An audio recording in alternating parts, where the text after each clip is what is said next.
안녕하세요. 얼마 전 영화를 보다가 딱 제가 겪은 일이 비슷한 내용으로 나오길래 숨도 못 쉬고 봤던 경험이 있었는데요. 사실 그동안 주변에 말도 하지 못하고 혼자서 끙끙 앓았던 얘기가 있었는데 그 얘기를 지금 여기서 해보려고요.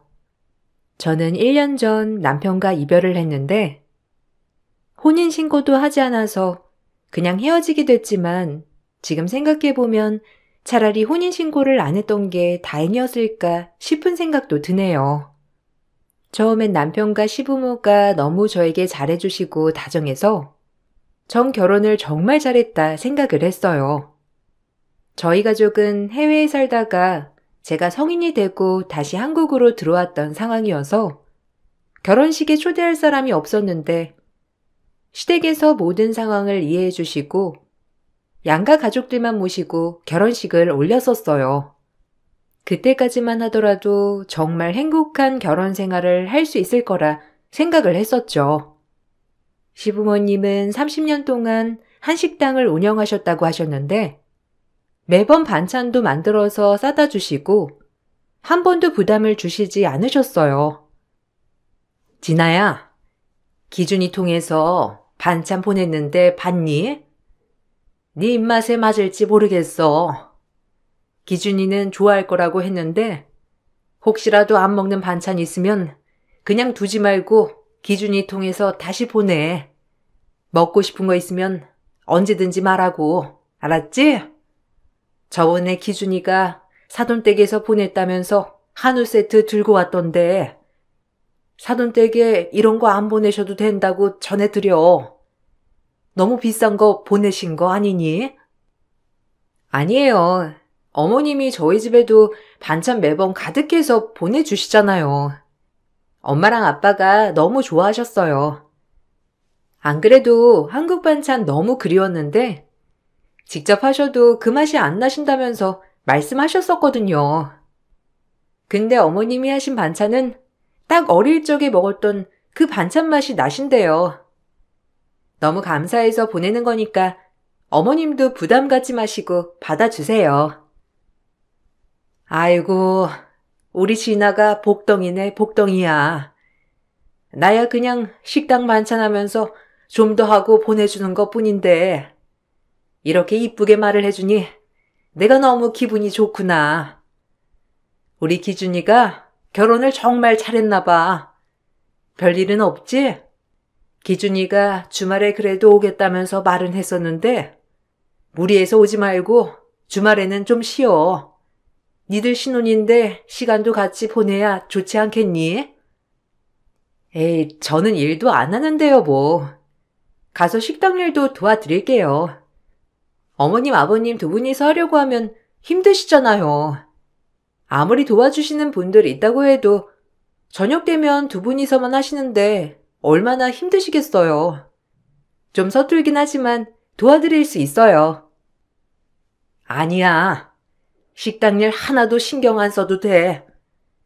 안 그래도 우리가 식당 운영하니까 네가 부담 가질까 봐 걱정했는데 이렇게 온다고 하면 너무 미안하잖니. 식당 일 도와줄 필요 하나도 없으니까 걱정하지 마. 우리가 다 알아서 할 거야. 나중에 우리가 진짜 힘들고 그럴 때는 부탁할 테니 지금은 우리 힘으로 알아서 할 수 있으니 신경 안 써도 돼.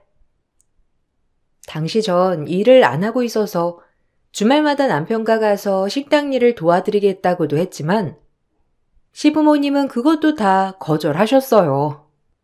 시댁에 가도 손 하나 까딱하지 않고 쉴 수 있도록 해주셨고 이렇게 다정하고 잘해주시는 시부모님 밑으로는 더 다정하고 따뜻한 남편이 있었어요. 남편은 누구보다 절 가장 우선으로 생각하는 사람이었는데 저보다 5살이나 어렸지만 생각은 저보다 더 깊고 열심히 본인의 일을 하는 성실한 사람이었죠. 그런 착하고 다정한 남편에게 의아했던 건 바로 친구가 한 명도 없었다는 점이었어요. 여보, 근데 여보는 쉬는 날에 친구 만나러 안 가는 것 같아. 들어보면 매번 통화도 강의 때문에 하는 통화가 대부분인 것 같고. 당신은 친구들 안 만나? 혹시 내가 여기에 친구들 별로 없으니까 나 때문에 안 만나러 나가고 그러는 거 아니지? 괜히 그럴 필요 없어. 나 그냥 집에서 TV 보고 재미있게 있을 수 있으니까 편하게 친구도 만나고 술 한잔하고 들어오고 그래. 아니야. 나 친구 없어, 여보. 사실 전에는 친구들 많이 있었는데 일 시작하고 내가 너무 열심히 일하기도 하고 돈도 많이 벌어서 그런가? 다들 시기하고 질투해서 그냥 다 끊어버렸어. 그런 친구들이랑 계속 만날 생각도 없었지만 시간도 없고 말이야. 거기다가 나 당신 만나기 전에 살던 동네에서 이사 온 거 알고 있지? 그러면서 자연스럽게 다 멀어졌지 뭐. 맞다. 당신이 나 만날 때쯤 이사 온 거라고 했었지? 그때도 뭐 아는 사람이 없어가지고 친하게 지내자고 했었잖아. 난 그게 나한테 작업하는 건 줄 알았는데 진짜로 아는 사람이 없었던 거구나? 에이, 그래도 당신은 초등학교부터 대학교까지 다 한국에서 나왔으니까 한 명이라도 있을 거 아니야. 아니, 나는 내 눈치 보면서 안 만나는 건가 싶어가지고. 나한테 제일 친한 친구가 당신이지 뭐. 이제는 다른 사람은 필요 없잖아.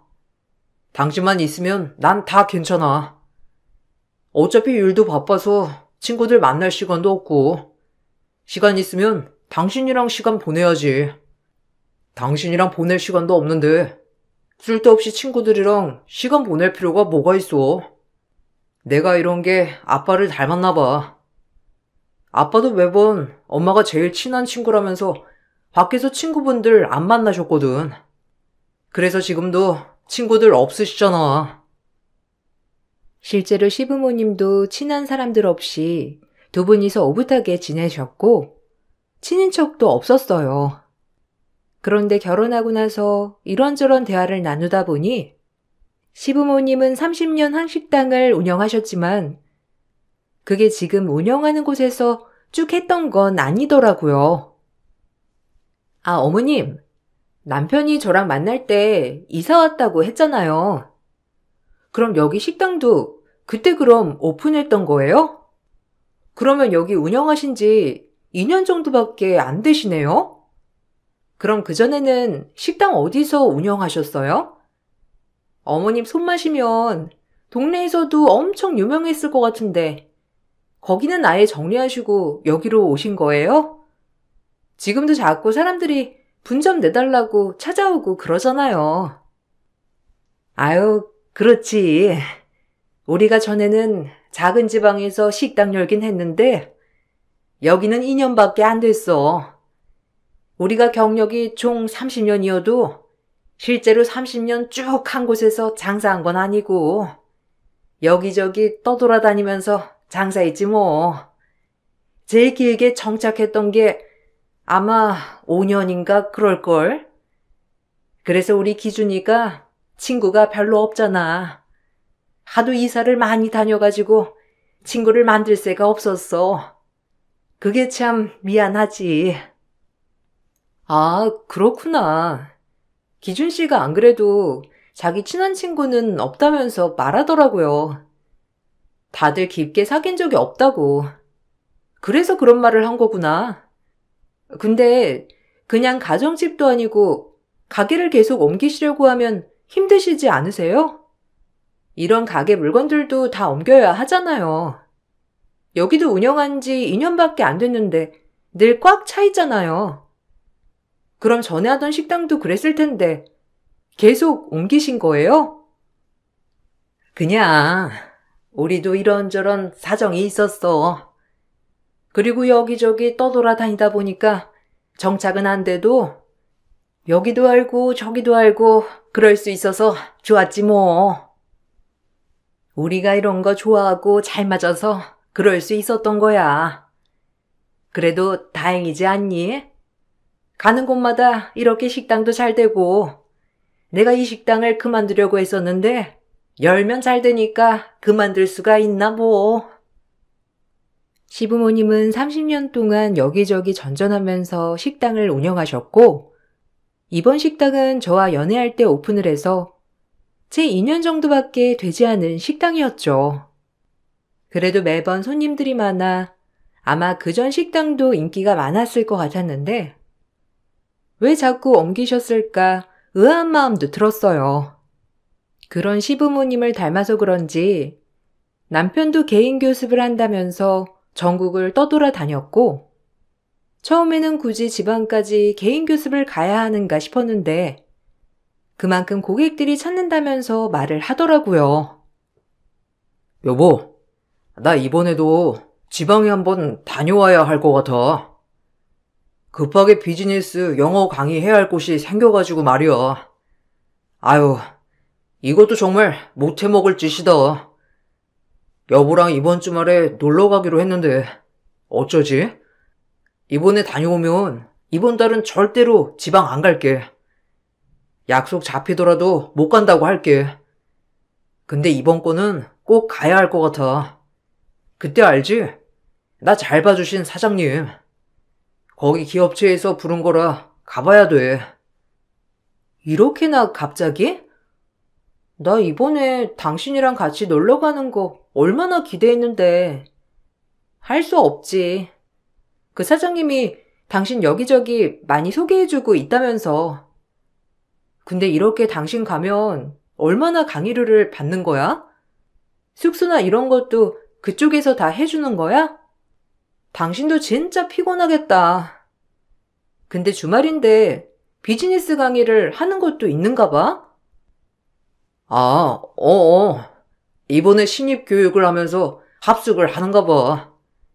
그래서 거기 강의 가는 거야. 그러지 않고서야 나도 주말에는 쉬지. 어쨌든 이번에 다녀오고 당분간은 갈 일 없을 테니까 그때 같이 놀러 나가자. 알았지? 근데 이번에 가면 교육 시간이 좀 길어가지고 전화통화 잘 안 될 수도 있는데 이해할 수 있지? 나도 그러고 싶진 않은데 일할 때는 집중하고 싶어서. 안 돼. 그래도 메시지라도 보내줘야지. 당신 매번 지방교육 갈 때마다 전화기를 아예 꺼놓거나 연락도 한 번 안 하고 그러잖아. 나 그렇게 하면 싫어.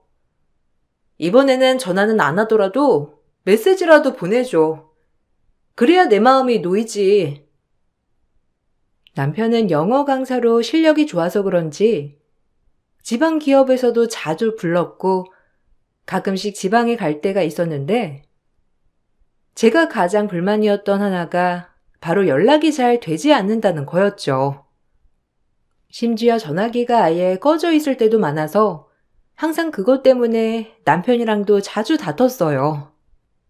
물론 일이기 때문에 낮 시간대에는 연락을 잘 못할 수도 있지만 남편은 지방에 가 있는 내내 연락이 잘 되지 않아 제가 답답했거든요.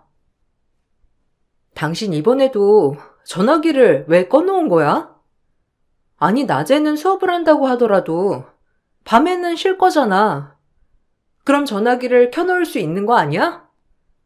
집에서 걱정하는 나는 생각 안 해? 아무리 그래도 잘 도착했다. 수업 마무리했다. 이 정도는 보낼 수 있는 거잖아. 그런 거 하나 없이 지방 가자마자 전화기 바로 꺼놓고 나 이번엔 용서 못해. 왜 전화를 꺼놓은 거야? 말했잖아. 나 한번 수업할 때는 열과 성이 다해서 한다고. 그래서 수업하고 나면 완전 녹초야. 아무것도 못하고 바로 잠들고 일어나면 다시 수업 준비해서 바로 수업하고 그 다음에 오는 거라고. 이번에는 강의 시간도 엄청 길었고 성인 대상으로 하는 수업이라서 내가 실수하면 안 된다는 생각에 더 열심히 준비하다 보니까 그런 거야. 아무리 그래도 그렇지. 연락 한 통이 없을 수가 있어? 나 정말 이해가 안 돼. 나도 일을 안 했던 것도 아닌데 왜 매번 당신은 그렇게 연락이 제대로 안 되는 건데?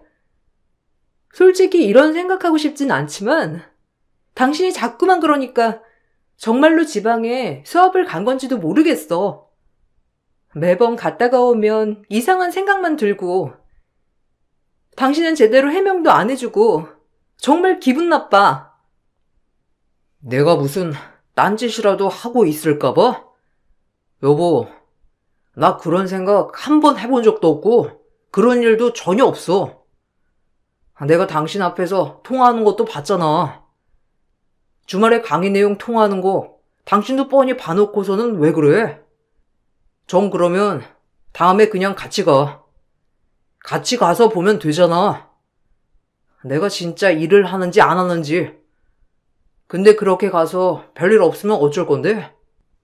당신 그렇게 나 의심하면 열심히 일하고 온 보람이 없잖아. 내가 더 서운해. 남편은 열심히 일한 자신을 의심한다며 굉장히 불쾌해했지만 전 이상하게 남편에 대한 의심을 풀 수가 없더라고요. 남편이랑 이렇게 다투기라도 하는 날이면 1주일이고 2주일이고 남편과 대화도 안 했고, 그러면 시부모님이 제 눈치를 보면서 찾아오시고서는 절 달래주셨어요. 사실 어떻게 보면 며느리가 철없게 보일 수도 있던 상황이었지만 항상 저에게 아들 흉을 같이 봐주셨죠. 아유, 기준이 걔는 왜 그런다니? 아무리 일을 해도 그렇지. 연락 한 통을 해줄 수 있는 거 아니니? 남자들이란 자기 일만 세상에서 제일 중요하다고 하지.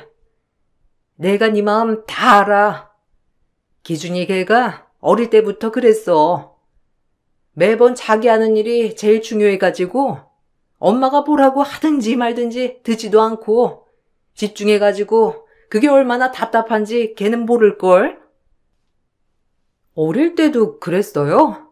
아, 어머님, 저는 기준 씨한테 자꾸 연락 한 통만 해달라고 하는데 기준 씨는 일하는데 어떻게 하냐고 해요. 아니, 하루 종일 일하는 것도 아닐 텐데 저녁에 자기 전만이라도 통화 한 통, 하다못해 메시지라도 보낼 수 있는 거잖아요. 전화기도 꺼놓고 전 너무 서운해요, 어머님. 이번에는 단단히 화가 나서 안 풀어주려고요. 그래, 이번에는 기준이 용서해주지 마. 걔가 이번에 크게 혼쭐이 나야지 안 되겠어. 어떻게 결혼도 안 해가 아직도 그러고 있다니?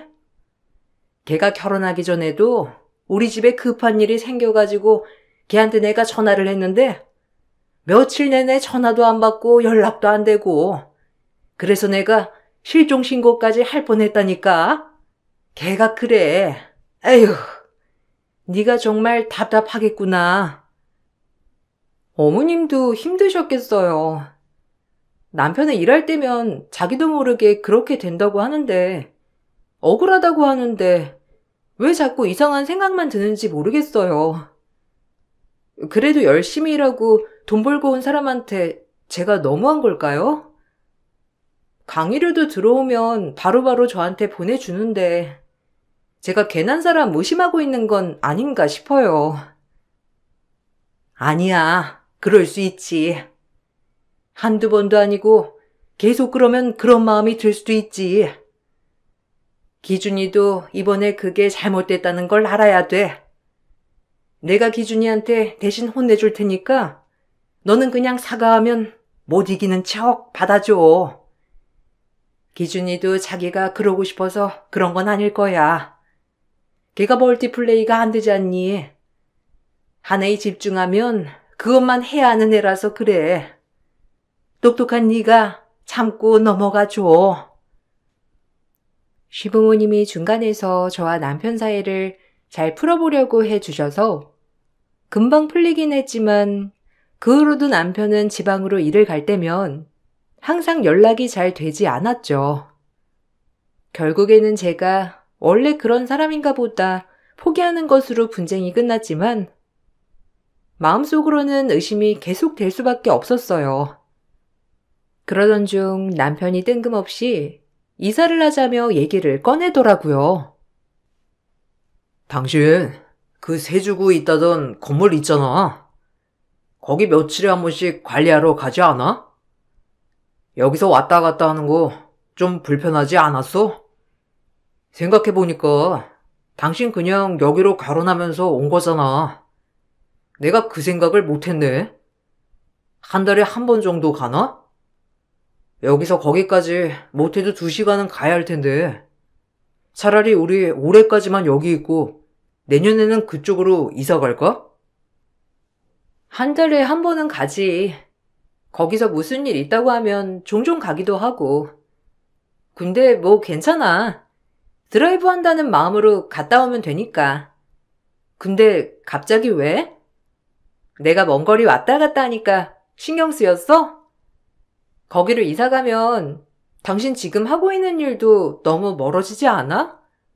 그래도 여기 지역에 수업 가는 곳도 많고, 이사 가면 이제 더 수업 못 하잖아. 아니, 돈 버는 것 때문에 그런 게 아니라, 그래도 당신 수업 가는 사람들 다 좋아하고, 당신도 일하는 거 즐거워하잖아. 맞아. 다들 몇 년씩 수업 듣던 사람들이라서 좋긴 한데, 일단은 나한테는 당신이 제일 중요하니까 그렇지.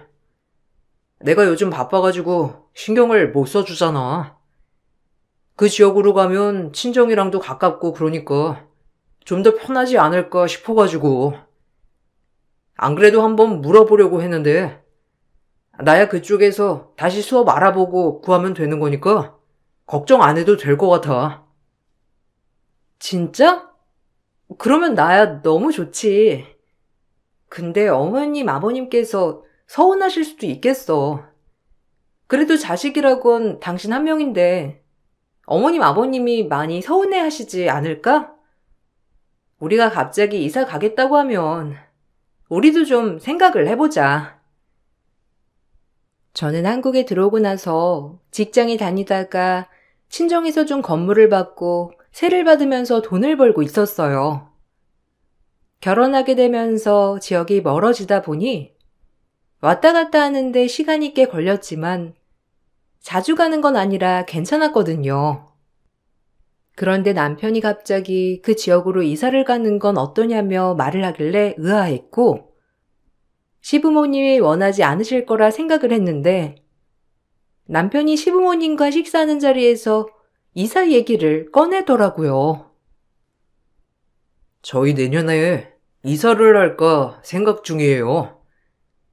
진아가 관리하는 그 건물 있죠? 거기 관리하러 왔다 갔다 하는데 솔직히 2시간 넘게 운전하는 것도 쉽지 않고 저도 걱정돼가지고 그쪽으로 이사를 가는 게 어떨까 싶어서요. 어머니 아버지 생각은 어떠세요? 아, 그래? 아유, 우리야 뭐 상관없지. 니들이 부부니까 알아서 결정해. 그나저나 우리도 이번에 사업 좀 진짜 확장을 해볼까 생각하고 있는데 한식당도 잘 되니 진짜 분점 한번 내볼까 싶은 생각도 있고 말이야. 혹시 그럼 진아는 분점 낼 생각 없는 거니? 저번에 너 건물에 원래 음식점 하던 곳 있다면서 이번에 계약 만료된다고 했었잖아. 거기 그냥 니들 살면서 분점 내보는 건 어때? 다른 건 안 받고 그냥 너희가 내면 우리가 레시피나 이런 건 다 알려줄게. 어머, 정말요? 어머, 저야 진짜 좋죠. 근데 어머님 괜찮으세요? 요즘 가게에 분점 같이 내자고 찾아오는 사람들도 많으시다면서요. 그거 돈 엄청 많이 주고 내겠다고 하시는 분들도 많던데. 제가 그냥 받아도 되는지. 아무리 그래도 어머님 평생 노하우잖아요. 그래서 다른 곳에서도 돈 주고 사겠다고 한 거잖아요. 저한테 그냥 그렇게 알려주셔도 돼요? 에이, 가족끼리 무슨 돈이야. 그냥 니들만 잘 살면 되지 뭐. 네가 한식당 운영할 수 있으면 그냥 분점을 너한테 맡기는 게 낫지 않겠니? 솔직히 우리가 생각을 해봤는데 기준이가 자꾸 지방으로 수업 가는 것도 신경 쓰이고 기준이한테 분점 운영하라고 하는 건 어때? 근데 우리가 지금 당장 융통할 수 있는 돈이 없어가지고 가게 인테리어나 이런 건 니들이 알아서 준비해야 할 것 같은데 어떠니? 시부모님은 제가 관리하는 건물에 분점을 내는 건 어떠냐며 저에게 제안을 하셨고, 대신 분점 내는 비용은 일절 받지 않겠다면서 남편에게 거기 운영하면서 지금 하고 있는 일은 그만두게 하는 게 나을 것 같다며 말을 하셨죠. 저는 너무 좋은 기회라 생각을 했고, 남편 직장 때문에 자꾸만 지방에 가는 것도 신경이 쓰였는데, 건물 관리도 하면서 남편은 건물에 가게를 운영하게 되면 저는 정말 행복할 거라 생각을 했어요. 그렇지만 한 가지 걸리는 게 있었는데, 안 그래도 아이를 낳지 않겠다던 남편이 가게를 시작하면 더 바빠져 아이를 절대 낳을 수 없다고 선언할 것 같았어요. 여보, 우리 이참에 아이 한 명 갖는 건 어때? 자기 가게 진짜 시작하면 바쁘다면서 더 안 된다고 할 거 아니야. 나는 그래도 우리 아이 한 명은 있으면 좋을 것 같은데. 솔직히 우리가 뭐 금전적으로 어려운 것도 아니고 나도 나이가 있잖아. 나 더 늦기 전에 아이 한 명 낳고 싶어. 더도 덜도 말고 아이 한 명만 딱 낳으면 안 될까? 난 당신 인생 즐기면서 살았으면 좋겠어. 솔직히 당신이 임신하고 아이 낳으면 아무리 내가 도와준다고 해도 당신이 훨씬 더 고생할 거잖아. 난 그거 보고 싶지 않아. 난 내가 사랑하는 사람이 고생하는 거 절대 보고 싶지 않아. 그리고 가게를 해도 당신한테는 절대 가게 맡기지 않을 거야. 당신은 집에서 푹 쉬고 있었으면 좋겠어. 왜? 당신 날 너무 아껴주는 거 아니야? 난 그래서 당신 닮은 아이 딱 한 명만 낳았으면 좋겠는데. 내가 둘 낳자고도 안 할게. 딱 한 명만. 육아랑 뭐랑 그런 거 다 내가 알아서 하고 당신 신경 하나도 안 쓰게 해줄게. 응? 어떻게 안 될까? 차라리 내가 낳을 수 있으면 낳고 싶다니까. 난 내가 육아 못하니까 그런 게 아니라 당신 고생할까봐 아이 낳고 싶지 않아. 지금 신경으로는 당신만 허락하면 나 정관수술도 하고 싶어. 혹시라도 모르는 그런 확률도 줄이고 싶다고. 당신 아이 키우는 거 진짜 힘들어. 아무리 그래도 엄마 손이 많이 필요하고 난 당신 그렇게 고생시키고 싶지 않아. 남편은 항상 제가 고생할까봐 아이를 낳을 수 없다고 했고, 물론 40대를 바라보고 있는 제 입장에서는 마음이 조급했지만, 남편은 그렇기 때문에 더 고생을 시킬 수 없다고 했죠. 전 너무 속상해서 시모에게 이 사실을 말한 적도 있었는데, 당연히 손주를 바라실 거라 생각했던 시모는 전혀 예상치 못한 말을 하셨죠. 어머님, 남편 앞으로도 아이 낳을 생각 없대요. 심지어 저한테 정관수술도 하고 싶다고 하는데 어떡해요? 결혼 전에도 자기는 아이 안 낳을 거라면서 저랑 둘이서만 행복하게 잘 지내자고 했는데 전 그래도 결혼하면 생각이 달라질 줄 알았거든요. 물론 지금도 행복하긴 하지만 저는 기준 씨 닮은 아이 딱 한 명은 낳고 싶어요. 나도 기준이 낳아봤지만 솔직히 말하면 아이 키우는 게 쉽지가 않아. 아무리 남편이 도와준다고 해도 여자가 아이 낳으면 온몸이 아프기도 하고 이곳저곳 약해지기도 하고 기준이가 순한 아이기도 했지만 쉽지 않았거든. 그래서 같은 여자로서 내가 너한테 권하고 싶지는 않아. 내 딸이었으면 아이는 낳지 말아라 하고 싶지. 물론 손주가 있으면 좋겠지만 이건 시부모로서 우리 욕심이고 네 건강, 행복 생각하면 아들 말이 맞아. 정말요? 그래도 어머님 손주 있으시면 너무 행복하고 좋으실 것 같지 않으세요? 전 남편 닮은 아이는 꼭 한 명 있으면 좋을 것 같은데 제가 아무리 말을 해도 남편은 절대 안 된다면서 반대만 하고 있어요. 오히려 제가 너무 요구하니까 불안하니 정관수술도 한다는데 어떻게 해요? 아유, 아들이 그렇다는 걸 내가 억지로 나아라 할 수도 있는 것도 아니고 차라리 좀 시간을 둬봐. 지금부터 아이 갖자고 재촉하지 말고 좀 여유롭게 시간을 주는 건 어떠니? 걔가 아직 너를 너무너무 사랑해서 그런 거야.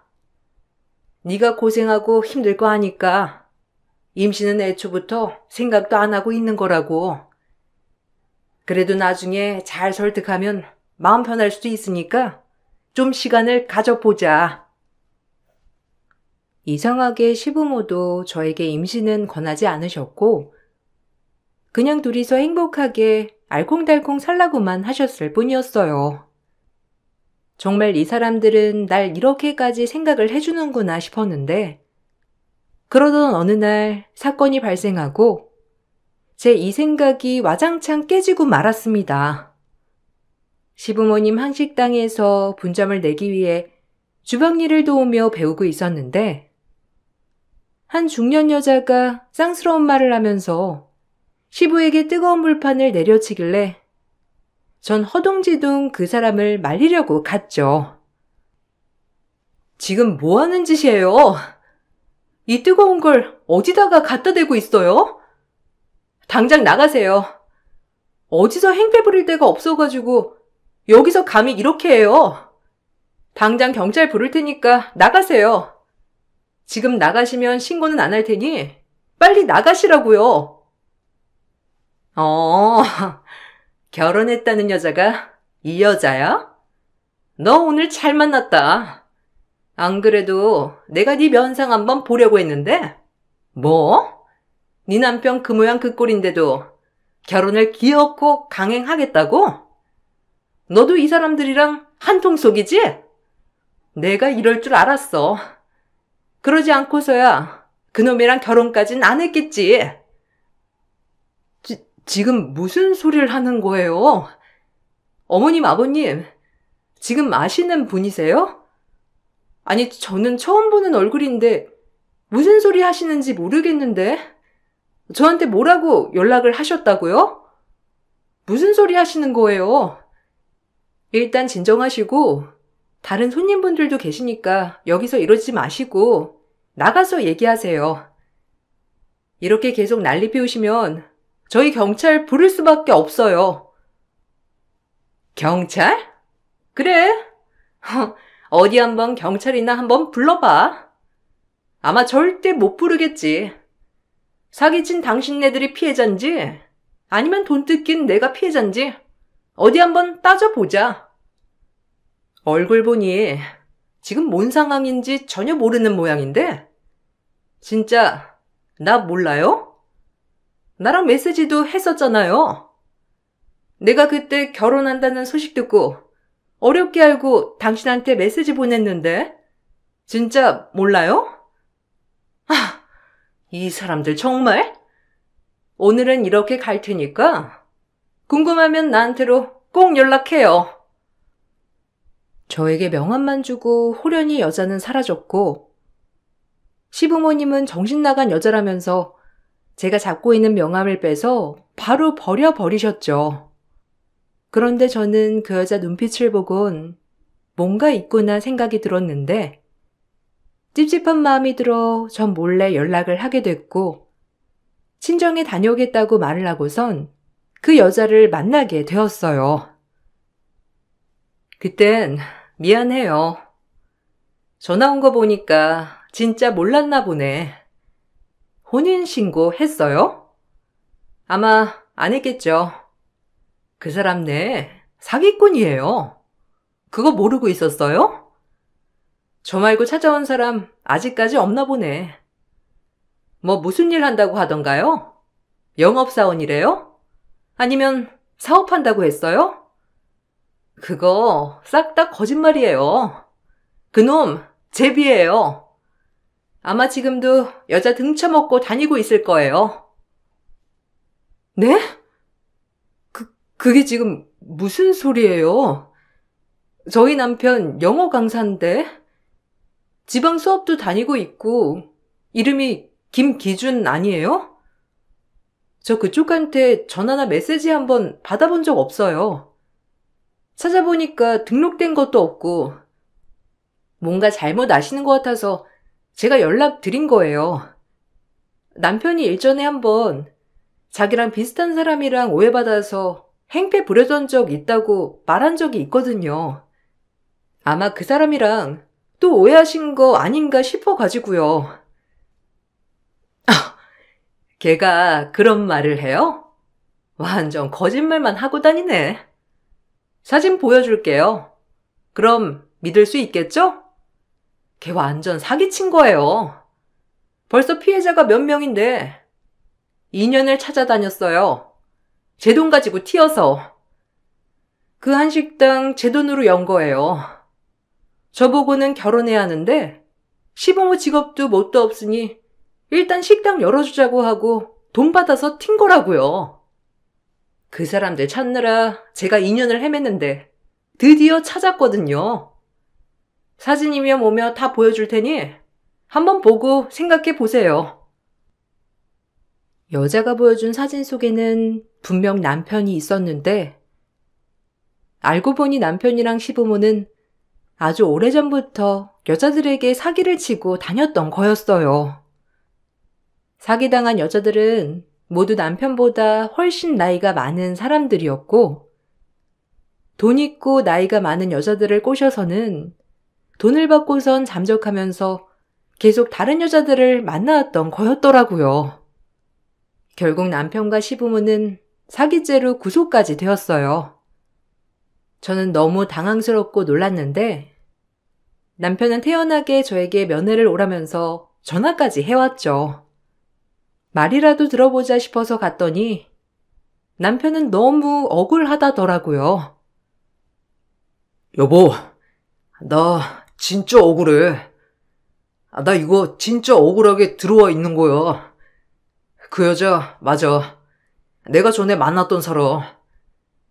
당신이랑 만나기 훨씬 전에 만났던 사람이야. 근데 그때는 진짜 진심으로 그 여자랑 사랑했고 결혼도 하려고 했는데 너무 집착이 심해서 헤어지자 말도 못하고 도망간 거야. 진짜 믿어줘. 그 여자 나한테 너무 집착했거든.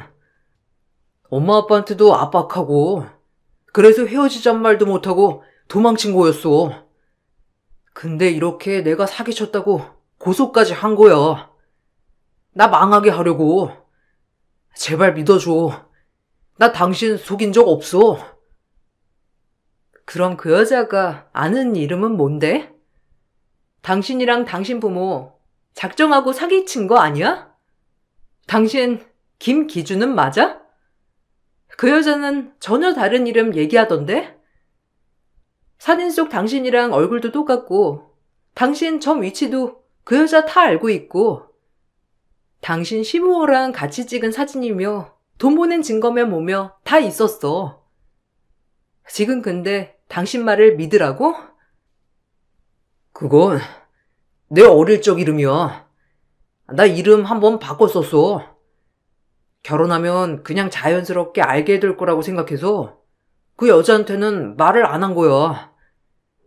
그리고 애초에 헤어질 생각도 하고 있었고 돈은 솔직히 그 여자가 나한테 환심 사려고 억지로 나한테 준 거야.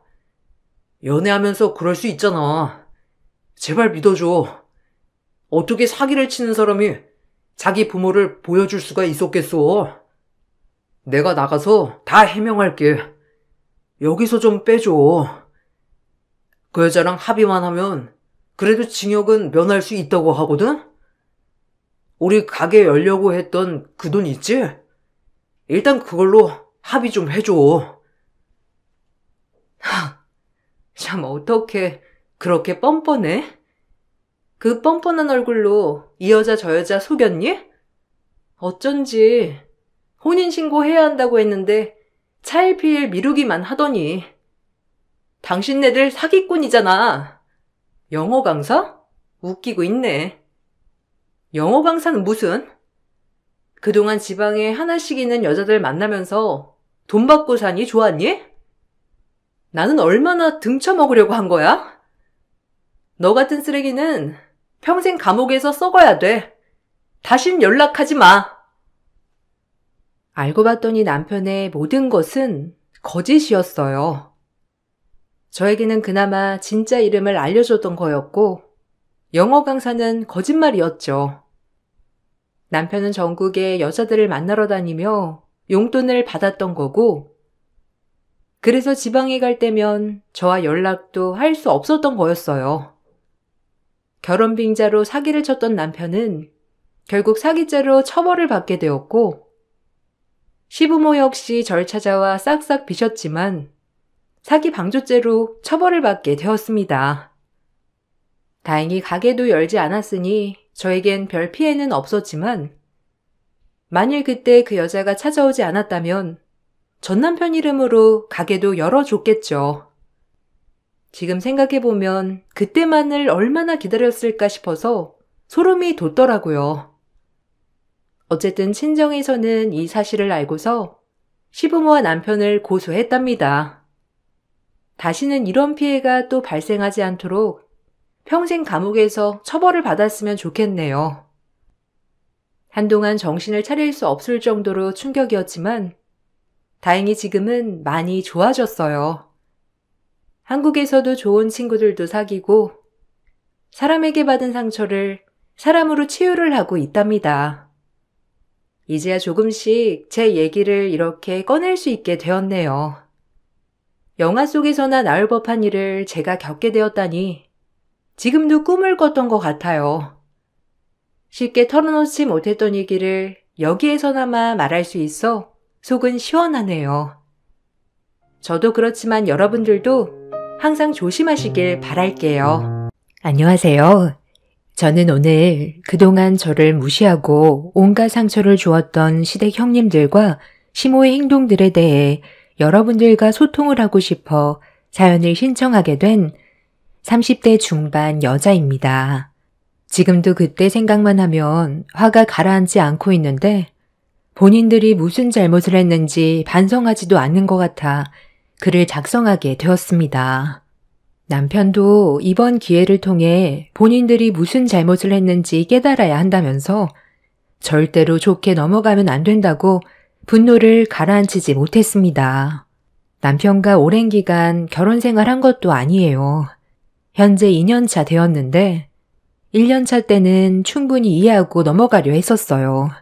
시댁 며느리로 들어오자마자 얼굴 붉히며 살아가는 것보단 그래도 최대한 좋게 받아들이다 보면 나중에 좋은 관계로 발전할 수 있을 거라 믿고 있었어요. 하지만 시간이 지나도 달라지는 건 전혀 없었고 오히려 두 형님들과 시모의 행동들이 제 한계를 시험하고 있었어요. 사람 대접을 받지 못한다는 걸 처음 느껴봤는데 기분이 정말 안 좋더라고요. 무시하고 먹는 걸로 차별하고 거기에 더해 힘든 일들은 저에게 전부 다 시키는데 나중엔 무엇 때문에 이런 대우를 받으면서 관계 유지를 해야 되는 건가 싶더군요. 남편도 형님들과 시모의 행동들이 너무하다 싶었는지 좋지 않은 말을 꺼냈었지만 평소에도 남편은 무시하면서 지내왔었는지 아예 신경조차 쓰지 않더라고요.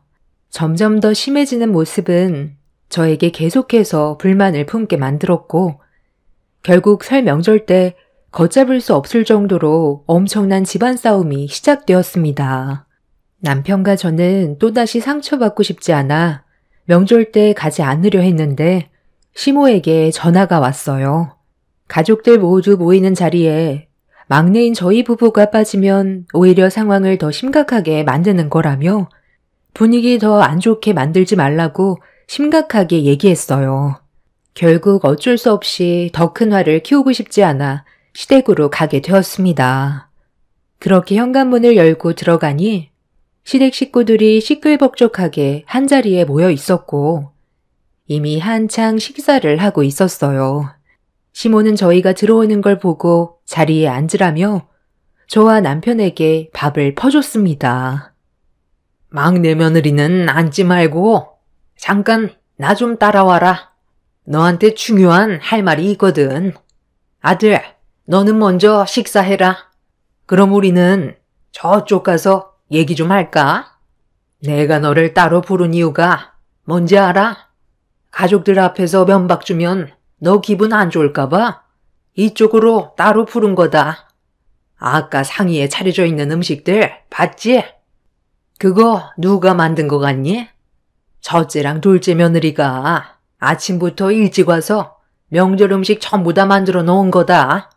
네가 기분이 상했어도 기본적으로 해야 될 도리는 하고 나중에 대화로 풀면 되지. 명절날 오지 않겠다고 고집 부리면 상황이 더 안 좋아진다는 거 모르니?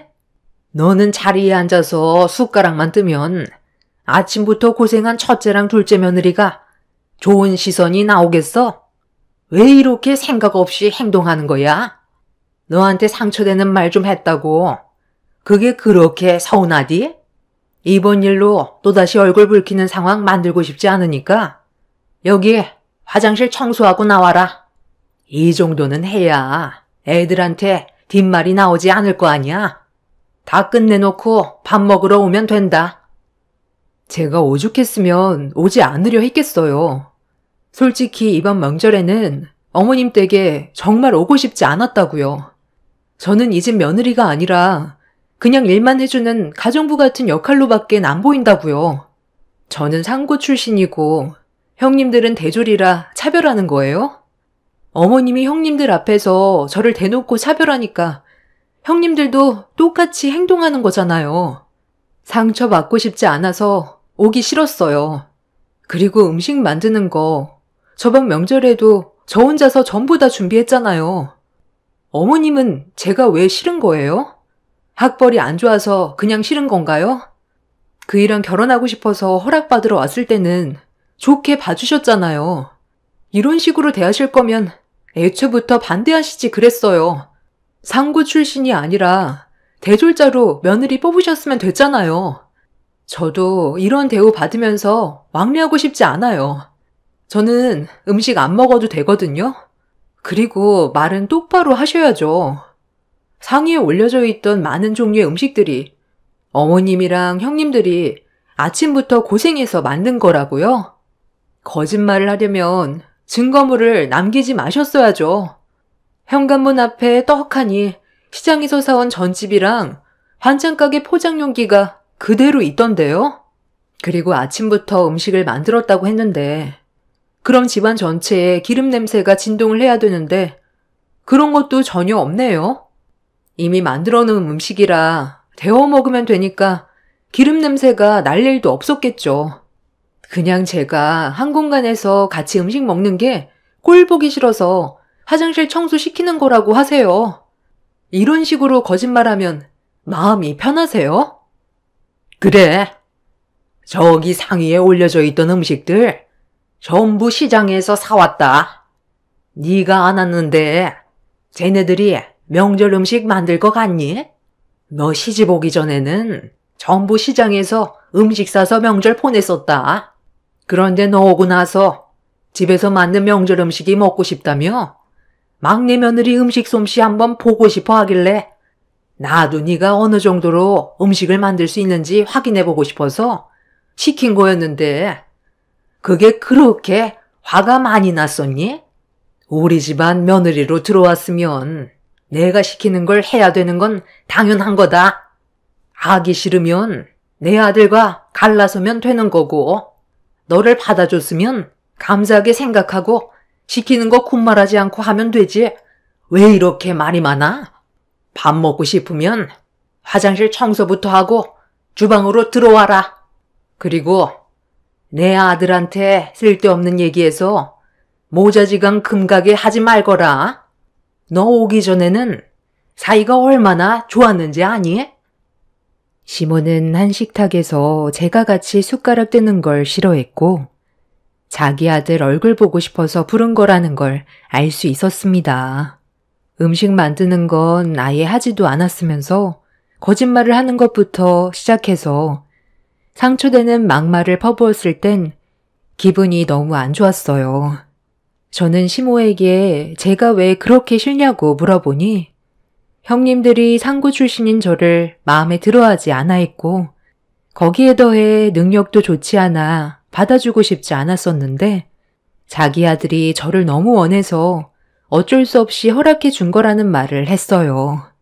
이런 대우 받으려고 남편과 결혼한 것도 아니었고 차라리 관계를 끊어내고 사는 게 좋을 것 같아 상대조차 하고 싶지 않아서 집으로 돌아가려 했는데 시모가 등 돌린 제 어깨를 꽉 잡더니 화장실 청소를 하지 않고 어디 가냐면서 강제로 밀어 넣었습니다. 갑작스러운 시모의 행동에 당황한 저는 남편을 부르려 했는데 이미 밖으로 나가 있었어요. 아주버님들과 차를 타고 어디론가 가려고 움직이는 것 같길래 부르려는데 시모가 제 입을 틀어 막았습니다. 오래간만에 형제들과 만났는데 방해하지 말라면서 화를 냈고 그렇게 차는 출발을 했어요. 저에게 말을 하지 않고 아주버님들과 움직였다는 게 이해되지 않았어요. 분명 저에게 말할 틈도 주지 않고 데려갔다는 걸 짐작할 수 있었고 제가 시모를 뿌리치며 거실 밖으로 나오자 대졸 형님들은 주방에서 저를 보며 음식을 먹고 있었습니다. 결국 참고 참았던 화가 머리끝까지 올라와 쌓였던 불만들이 한꺼번에 터져나왔고 저를 쳐다보던 형님들한테 화를 냈어요. 막내 동서가 화가 많이 났나 보네. 서방님은 내가 보냈어. 요 앞에 가서 술 좀 사오라고 부탁했거든. 남자들끼리 잠깐 시간 좀 보내고 천천히 오라고 했으니까 걱정하지 마. 우리 그이랑 둘째 서방님이 막내 서방님을 끌고 가듯 데려가서 동서한테 연락도 못했을 거야. 핸드폰이 여기 있거든. 동서는 우리가 우습게 보이나 봐. 좋게 말하면 알아들을 줄 알아야지. 상구 출신이라 머리 회전이 많이 느린 건가? 눈치껏 좀 행동해. 막내 동서가 지금 우리랑 겸상할 수준은 아니잖아. 어머님, 이거 어디서 산 거예요? 어머, 저도 집에 가기 전에 사서 들어가야 되겠어요. 오대갈비가 정말 맛있는데요? 이 좋은 음식을 막내 동서랑 나눠 먹긴 아깝죠? 그렇잖아도 너희들만 먹으라고 내가 얘를 데리고 화장실 청소나 좀 시키려 했는데 자기만 왜 화장실 청소하냐고 나한테 얼굴을 붉히더라고. 참나 기가 막혔어. 이 정도 대우해주는 것도 감사하게 생각해야지. 어디서 얼굴을 치켜 세우고 대들어? 저런 비싼 음식 네가 먹어봤자 똥으로밖에 더 나와? 큰애랑 둘째는 머리를 써야 되는 직업이라 당연히 든든하게 먹어야 하지만 너는 딱히 내세울 것도 없는 일반 회사원이잖아. 머리가 좋아야 음식 맛도 잘하는 거지. 너는 입에 쳐넣기 바쁠 거 아니야? 비싼 돈 주고 사온 음식인데 아무나 먹어야 되겠니? 그네는 이번에 정교수로 부임한다 그러고 둘째 며느리는 이번에 대기업 과장으로 승진한다는데 너는 내세울 게 뭐가 있어? 5대 갈비 정도 뜯으려면 네 형님들과 비슷한 정도의 명분이 있어야 되지 않겠니? 누가 갈비 먹고 싶다고 한 것도 아니고 누구나 흔히 먹을 수 있는 갈비 가지고 대졸 출신만 먹어야 한다는 어머님 생각이 참 저급하네요. 갈비 뜯는데 명분도 있어야 하는 건가요? 금가루가 뿌려져 있는 것도 아닌데 먹을 거 가지고 이렇게 차별하는 것 보면 수준이 어떤 집안인지 확실히 알 수 있겠네요. 이런 집안에서 그이가 정상적으로 자라온 것만도 정말 대단한 것 같아요. 그동안 말은 안 했겠지만 얼마나 힘들었을지 감이 잡히네요. 그 대단한 오대갈비 많이들 뜯으세요. 저는 오늘 이 시간 이후부터 다시는 이 집에 발도 들이지 않을게요. 제가 받은 대우만큼 저도 똑같이 해드리겠습니다.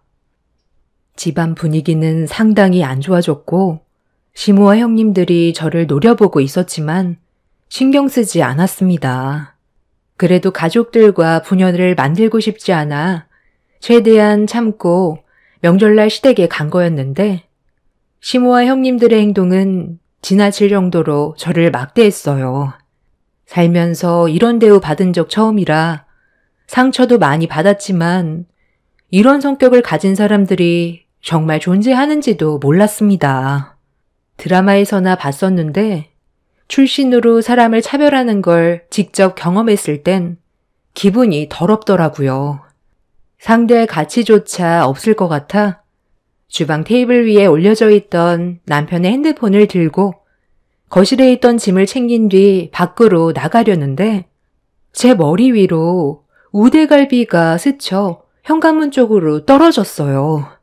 큰형님이 어른이 얘기하는데 어딜 가냐면서 상고 출신이라 버릇도 없는 것 같다며 가정교육을 제대로 받지 못해서 그런 거냐고 먹다 버린 우대갈비를 계속해서 저에게 사정없이 던졌습니다.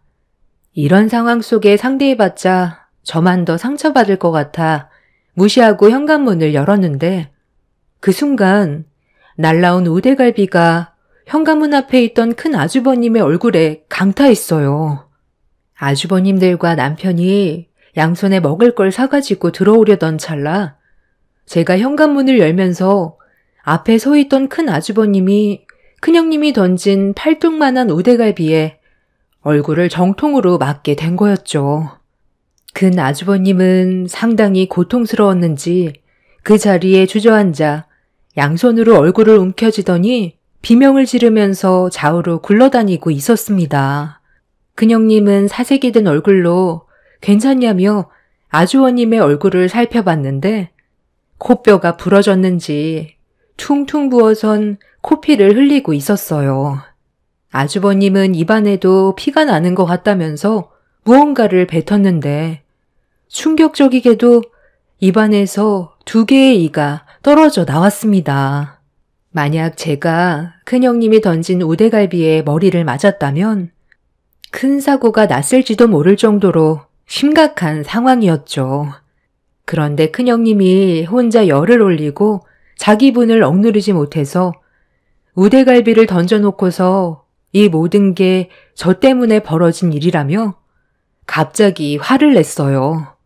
남편이 보는 앞에서 제 머리채를 잡아 사정없이 흔들었고 돌대가리 동서가 들어와서 집안 수준을 떨어뜨려 이런 상황이 온 거라면서 저희 남편에게 여자 보는 눈이 없어서 집안을 초토화 만들어놨다고 분노를 가라앉히지 못하고 있었어요.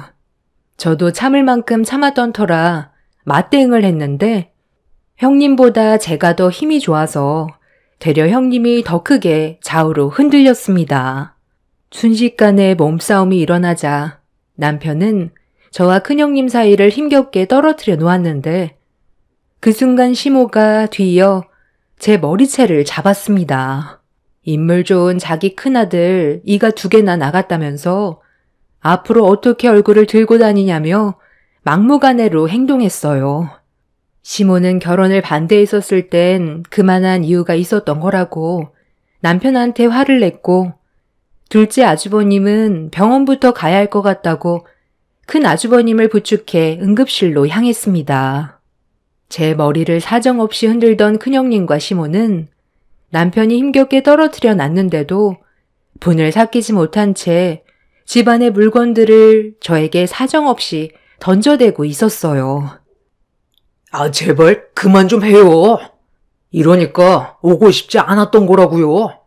결혼한 지 오래된 것도 아니고 이제 2년 됐는데 왜 이 사람을 못 잡아먹어서 안달인데요? 노력하는 건 안 보여요? 제가 잠깐 자리를 비웠을 때 무슨 말이 오고 갔길래 이렇게까지 감정이 격해진 거예요? 정말 평생 영 끊고 살길 바라는 거냐고요? 오늘 일은 그냥 넘어갈 순 없을 것 같아요. 형수님이 던진 우대갈비가 얼마나 큰 사고를 불러일으켰는지 보세요. 만약 이 사람 머리에 맞아서 큰 문제라도 생겼다면 형수님 인생은 무사할 줄 아세요? 원래 성격이 이렇게 더러웠어요? 요즘에 고졸대졸 출신 누가 따져요?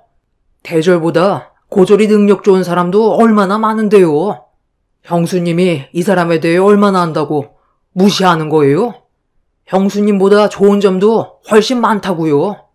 그런 더러운 성격을 가지고 정교수가 되면 그 밑에 학생들이 뭘 보고 배울지 참 암담하네요.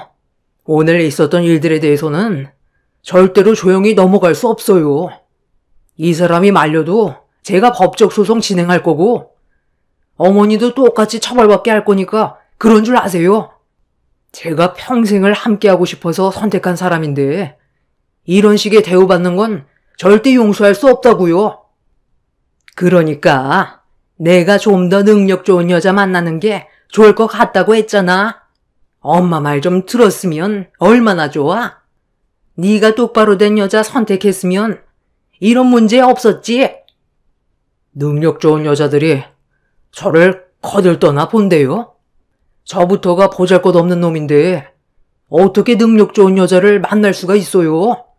저는 그런 것보다 저를 진심으로 사랑해주는 사람을 원했다고요. 어머니가 이런 성격을 가지고 있으니 아버지가 그동안 살면서 스트레스 받아서 암으로 세상을 떠난 거죠. 어머니 성격을 누가 받아주겠어요? 그러니 재혼도 못하고 여지껏 혼자 늙어가는 거죠. 사람마다 살아온 환경이 다르고 삶의 목표도 다른데 본인들이 좀 더 우월하다고 해서 차별하는 건 동물보다 못한 거 아니에요? 그래서 지금 나한테 소송을 걸겠다는 거예요? 도대체 내가 뭘 잘못했길래 법적 다툼을 겪어야 하는 건데요? 막내 동서가 예 없이 행동했고 나는 어른한테 함부로 대한 행동에 대해 정당한 응징을 주려던 것 뿐이었어요. 그런데 하필 그 타이밍에 우리 그이가 현관문 앞에 있어서 피해를 본 것 뿐이라고요. 형수님이 뭔데 이 사람한테 응징을 한다는 건데요? 아무리 잘못을 했다 해도 이런 식으로 행동하는 게 상식적으로 맞는 거예요? 배웠다는 사람이 머리가 그렇게 안 돌아가요? 분위기는 걷잡을 수 없이 심각해졌고 남편은 말로 하는 것보다 법적으로 대응하는 게 좋을 것 같다면서 나중에 법정에서 보자며 저를 데리고 차에 올라탔어요. 시모는 자식 새끼 힘들게 낳아서 키워봤자 아무 소용 없다며 아들이 자기를 배신했다고 땅을 치며 울분을 토해냈습니다. 남편은 집에 가는 동안 제가 다친 곳은 없는지 살펴주었고 한참을 달려 집에 절반 정도 도착했을 때 휴게소에 잠깐 들렸어요. 남편은 자기 집안 식구들 때문에 정말 미안하다면서 시댁 식구들을 대신해 용서를 구했습니다. 그리고 좀 전의 상황에 대해 설명을 해줬어요. 식탁에 둘러앉아 있는데 제가 오지 않자 불안해서 저에게 오려고 자리에서 일어난 순간 큰형님과 둘째 형님이 술이 모자른 것 같다며 술 좀 사오라고 시켰다네요.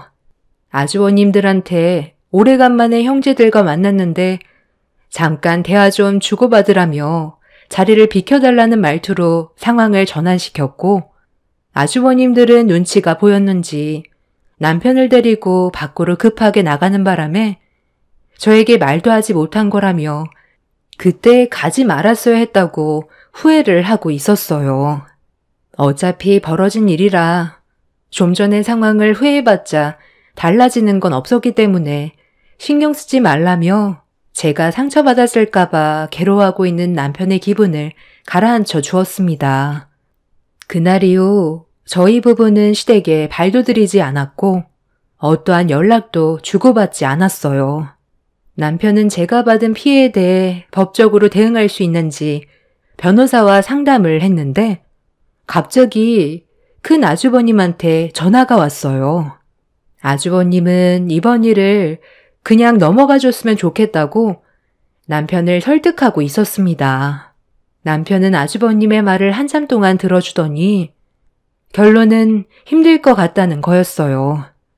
제가 받은 상처가 아주버님이 다친 거와는 다르다면서 직접 찾아와 용서를 구하지 않는 이상 달라지는 건 없을 거라며 전화를 끊었습니다.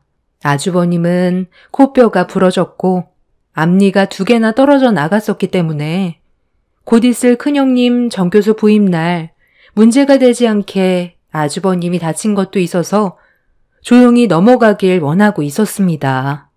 누가 봐도 큰형님이 아주버님한테 시킨 것 같아 보였는데 저희가 큰형님의 사정을 봐줄 필요는 없다고 판단했었고 남편의 결정이 저도 옳았다고 생각했었죠. 큰 아주버님은 최대한 좋게 넘어가자며 사정을 했지만 저희 부부의 마음이 달라진 건 아무것도 없었습니다. 그렇게 남편이 변호사와 상담을 한 결과 큰형님이 던진 우대갈비가 아주버님의 코뼈와 이가 뽑힐 정도로 저를 향해 세게 던졌다는 건 의도적으로 제가 잘못되게 하려는 행동에 충분하게 입증되기 때문에 법적으로 처벌이 가능하다는 거였고 또한 먼저 제 머리채를 잡았던 것도 추가적으로 법적 대응을 할 수 있다는 말을 들었습니다. 남편은 합의는 절대 하지 않을 거라며 형님이 저지른 행동이 자신의 인생에 얼마나 큰 피해가 가게 될지 느끼게 해주고 싶다고 결론을 내렸습니다. 그렇게 남편은 큰형님을 상대로 소송을 진행했고 거기에 더해 시모가 형님의 편에 서서 제 머리채를 잡았던 것도 같이 엮어 법적 처벌을 준비했어요. 이런 상황이 시댁 가족들의 귀에 들어가자 핸드폰에 불이 날 정도로 계속해서 연락이 왔지만 저희 부부는 법적으로 대응하려고 이미 마음먹었기 때문에 상대를 하지 않았습니다. 아무래도 큰형님이 정교수 부임을 하기 전에 문제가 터지면 곤란한 상황을 겪게 되는 건 당연한 거였기 때문에 저희를 설득하고 싶었겠지만 저희 부부가 워낙 완강하게 만남을 거절하고 있어서 큰형님도 난감한 상황인 듯 보였어요. 결국 형님네도 이 문제로 법적 대응을 하기 위한 준비를 시작했습니다. 저는 큰형님이 잘못한 걸 인정하고 저에게 직접 찾아와 전에 있었던 일들에 대해 진심으로 풀어가려고 노력했다면 더는 상황을 악화시키지 않으려 했어요. 그런데 본인도 교수 입장에서 상고 출신인 저에게 머리를 굽히고 싶진 않았는지 자존심을 내세웠고 법적 대응을 준비하는 모습이 참 어리석게 느껴졌습니다. 그렇게 각자의 주장을 내세우며 법적 공방이 오고 갔는데 결론적으로 저희가 상당히 유리한 위치에 있었어요. 하지만 형님이 범죄 이력이 없는 걸 참작해 일방적으로 형님이 먼저 저지른 행동이었음에도 법정에선 집행유예를 선고했고 기분이 좋지는 않았습니다. 판사의 재량이긴 하나 아주버님이 다쳤다 해도 만약 제가 큰 사고를 겪게 됐을 수도 있었던 건데 결론적으로 제가 받은 피해는 크게 없었고 가족들 간의 싸움이라 정신적 피해 보상금은 받을 수 있었지만 집행유예로 끝난다는 게 마음에 걸렸었죠. 그래도 이번 일을 통해 본인이 느끼는 게 있길 바라고 있었는데 큰형님과 시모는 집안 창피하게 법적으로 소송을 걸었던 거에 대해 상당히 안 좋게 보고 있었고 이번 일로 평생 동안 얼굴을 안 보고 지내기로 결정을 내리게 되었네요. 그런데 큰형님이 법정에 섰다는 거에 기분이 상당히 안 좋았는지 정교수 부임날 또 다른 사건이 터지게 되었습니다. 아침에 출근을 하고 있었는데 평소에는 차가 막히지 않는 곳인데 그날따라 교통량이 많은 건지 차가 많이 막히더라고요. 어느 정도 예상은 했었지만 교통사고가 났었는지 차량 한 대가 도로를 막고 서 있는데 거기에 서 있는 사람이 누군가와 전화통화를 하고 있었어요. 멀리에서 잘 보이지 않았었는데 차량들이 천천히 빠져나가면서 제가 사고 현장 앞에 지나치는 순간 전화통화하는 사람의 얼굴을 확인하게 되었고 얼굴을 붉히며 전화로 누군가에게 짜증을 내고 있었습니다. 사고가 난 사람은 다름 아닌 큰형님이었어요.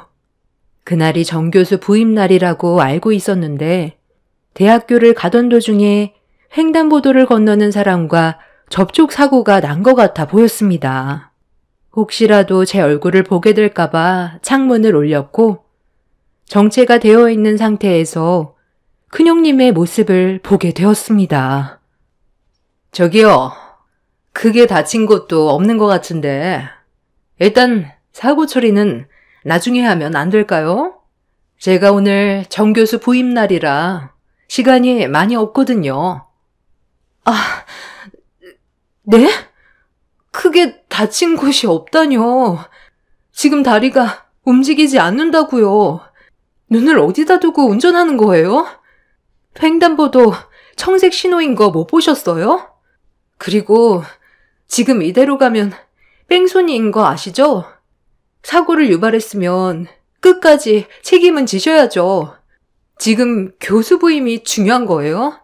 제가 죽을 수도 있었다고요. 저기 학생, 어디 대학생이야? 우리 학교면 내가 앞으로 신경 잘 써주면 되잖아. 왜 이렇게 말을 못 알아들어? 나중에 처리해준다니까. 연락처 주면 되는 거 아니야? 일단 이거 받아. 이걸로 대충 치료하고 있어. 나중에 보험사에서 연락할 거야. 아침부터 바빠 죽겠는데 재수없게 튀어나오면 어떡해? 저기요. 건너는 신호니까 건넌 것 뿐이잖아요. 그리고 지금 저한테 돈을 던진 거예요? 제가 거지예요? 사고를 냈으면 먼저 용서를 구해야 되는 게 먼저 아니에요? 용서는 무슨? 내가 죽을 죄를 지은 것도 아니잖아. 나 지금 바쁘니까 나중에 연락해. 요즘 애들은 왜 이렇게 개념이 없어? 너 같은 게 나라를 말아먹는 거야. 너 혹시 이런 식으로 남의 돈 뜯어먹으면서 생활하는 거 아니니? 딱 봐도 거짓골에 못 사는 집안 같은데 먹고 살기 힘드니까 외제차 골라서 들이댄 거 아니냐고. 왜? 한몫 단단히 챙기려고? 큰형님은 사고로 고통스러워하고 있는 여학생에게 막말을 퍼부었어요. 10,000원짜리 몇 장을 여학생 얼굴을 향해 던진 뒤 나중에 연락하라면서 급하게 차에 올라타 아무런 조치도 취해주지 않고 그 자리를 벗어나 버렸습니다. 이건 엄연한 뺑소니였고 절대로 용서받을 수 없는 행동이었어요. 저는 한쪽에 차를 세운 뒤 구급차가 올 때까지 여학생 옆을 지켜주었고 구급차가 도착해 응급실로 향하는 걸 확인한 뒤에 경찰서에 전화해서 뺑소니를 신고했어요. 그렇게 저는 경찰과 함께 큰형님이 다니는 대학교로 향했습니다. 대학 정교수 부임이 대단한 일도 아닌데 시댁 식구들이 축하해 주려고 전부 모여 있더라고요. 큰형님은 좀 전에 어떤 상황이 있었는지 머릿속에서 지워버린 사람처럼 웃으면서 주변 사람들과 인사를 주고받고 있었습니다. 제가 경찰들과 형님 앞에 나타나자 큰형님은 당황해하더니 저에게 뭐 하는 짓이냐며 목소리를 높였어요. 저는 차 안에 있었을 때 형님이 어떤 사람인지를 핸드폰에 증거물로 남겨두었고 그 모습을 모든 사람들에게 보여주었습니다. 시댁 식구들은 녹화된 영상을 보곤 할 말을 잃었는지 당황해했고 학교 측 다른 교수분들도 큰형님의 진짜 모습에 많이 실망을 했는지 말을 이어가지 못하고 있었습니다. 많은 학생들과 시댁 식구들이 보는 앞에서 큰형님은 경찰에게 연행이 되었고 큰형님은 본인의 잘못이 아니라면서 경찰들을 뿌리치며 난리를 쳤어요. 순식간에 학교 안은 아수라장이 되었고 이런 상황에선 시모도 도가 지나치다고 생각했는지 큰형님의 편을 들어주지 않았습니다. 그리고 이 문제로 인해 사고를 당했던 여학생 가족들은 큰형님의 행동에 대해 강경히 대응했어요. 법적으로 처벌을 요구했고 법정에서는 형님의 행동에 대해 심각하게 생각했어요. 여학생이 다리에 골절상을 입었고 도움을 요청하는데도 그 모습을 보고도 어떠한 죄책감도 없이 본인의 일만 생각해 그 자리를 이탈한 것에 대해 재판부는 징역 1년 6개월의 형을 내렸습니다. 그리고 이 문제로 큰형님은 교수의 자격이 없다고 판단해 교수직에서 박탈의 위기까지 처한 상태였었죠. 큰형님은 억울하다면서 원심의 형이 너무 무겁다고 항소를 했지만 법정에선 받아들여지지 않았어요.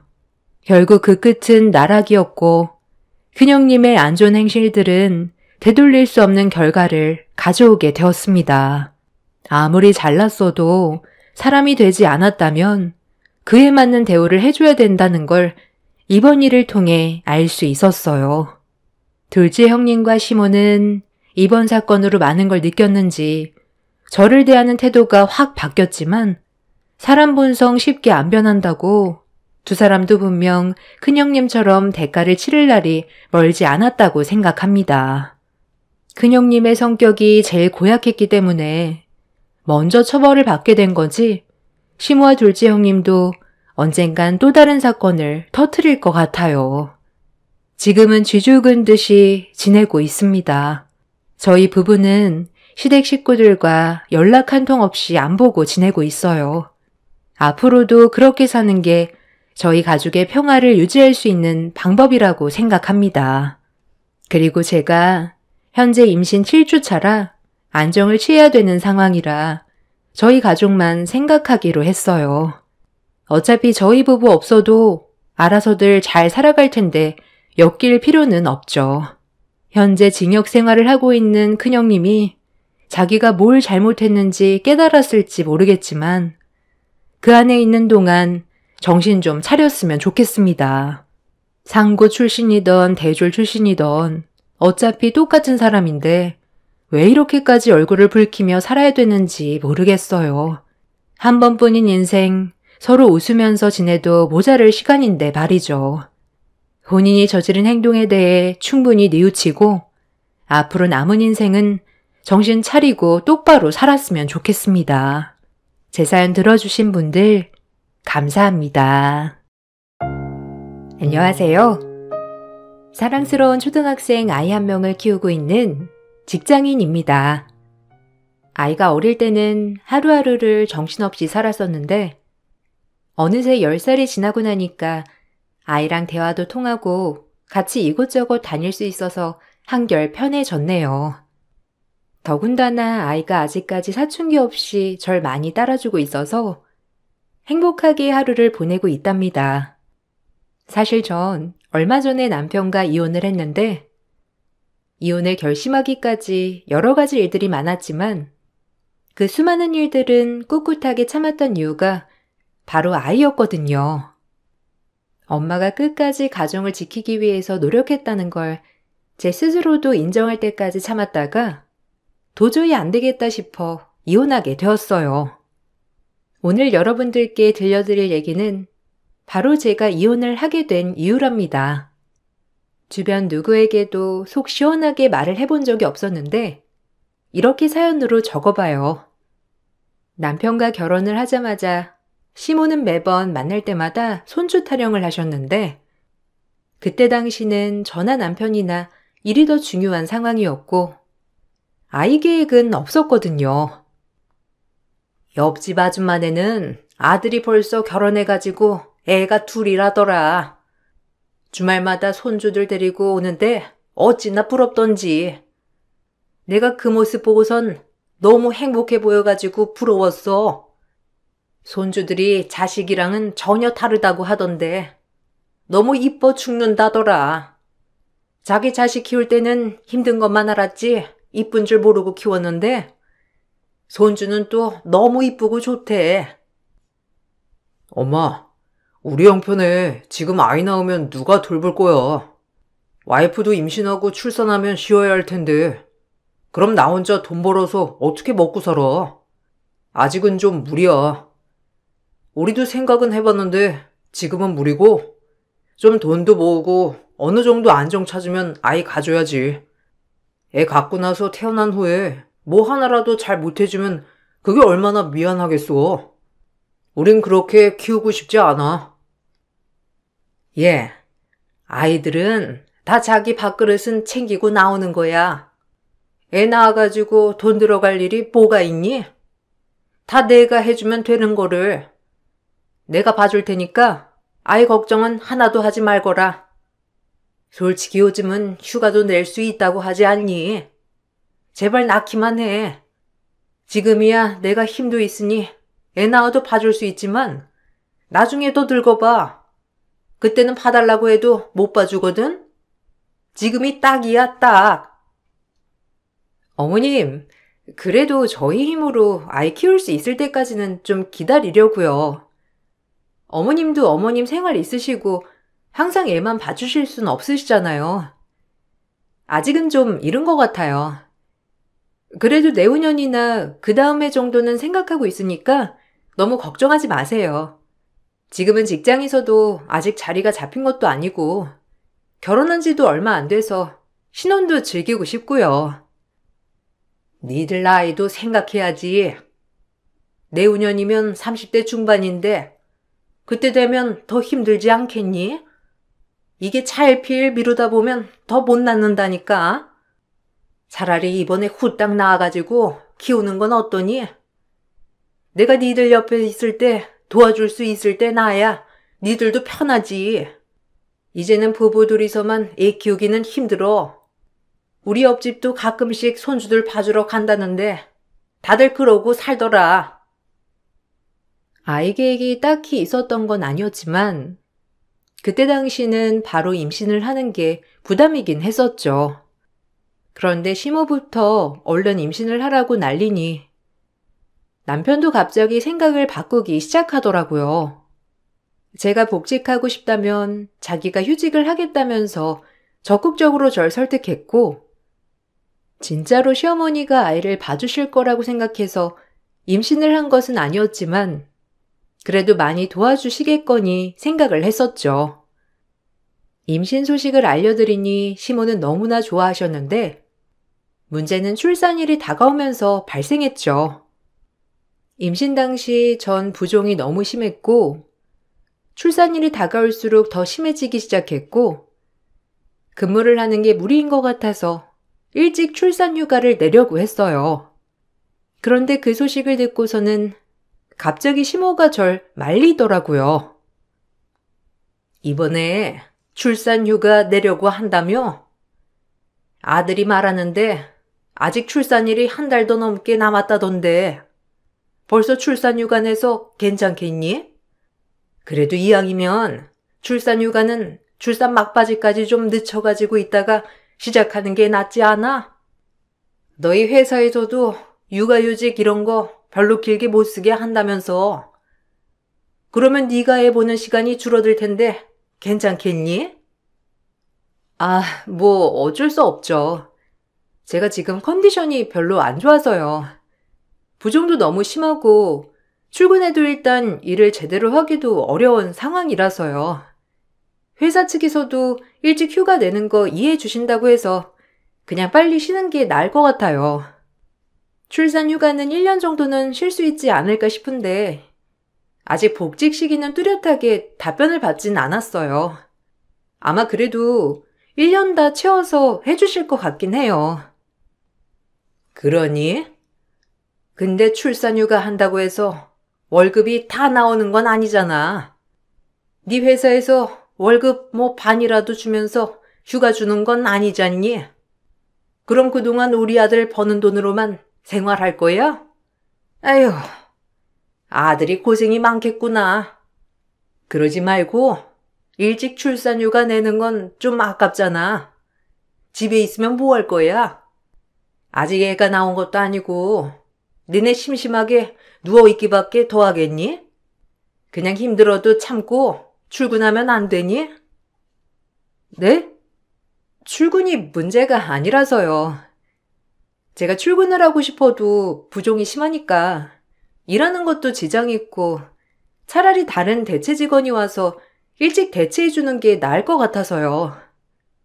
회사에서도 언제 아이 출산할지 모르니 좀 마음이 급한 것도 있어서 차라리 이참에 휴가 내는 게 나을 것 같아서 그런 거예요. 아니 그렇다고 네가 휴가 안 낸다고 하는데 억지로 쉬라고 할 건 아니잖아. 그냥 좀 버텨봐. 집에 가만히 있어가지고 뭐 할 거야? 출근해가지고 한 푼이라도 버는 게 낫지. 나중에 애 낳아봐라. 돈 들어갈 때가 한두 군데인 줄 알아? 그렇게 좀 버티면서 벌어다 두면 나중에 더 편하게 쓸 수 있는데 고작 몸 좀 붓는다고 해서 일을 안 하면 어떡해? 우리 아들만 고생하는 거지. 막상 출산이 다가오면서 시모며 남편이며 외벌이에 대한 걱정만 늘어놓았고 그 사람들에겐 제가 몸 컨디션이 좋든 말든 그런 건 아무런 상관이 없었어요. 출산을 하고 나서는 친정에서 제 산후조리를 다 해주셨는데 그 기간 동안에도 시모는 혹시나 산후조리 비용을 아들 돈으로 낸 건 아닌지 걱정만 하셨답니다. 친정에서 산후조리를 하고 나서 집으로 오니 시모는 매일매일 집으로 오셨어요. 예, 오늘은 창틀 좀 청소를 하자. 저번에 보니까 먼지가 많이 쌓여가지고 지저분하더라. 오늘 날씨도 좋으니까 문 싹 열어가지고 창틀 청소하면 좋겠어. 얼른 일어나고 아이 수유는 다 했지? 일단 밥 먹였으니까 눕혀둬. 너무 안고 있어도 애가 그거에 익숙해져서 자꾸 안아달라고 한다니까. 네가 곁에 있으면 더 우니까 자꾸 애 옆에만 있지 말고 일어나가지고 청소도 하고 빨래도 하고 그러렴. 어머님, 제가 다음에 할게요.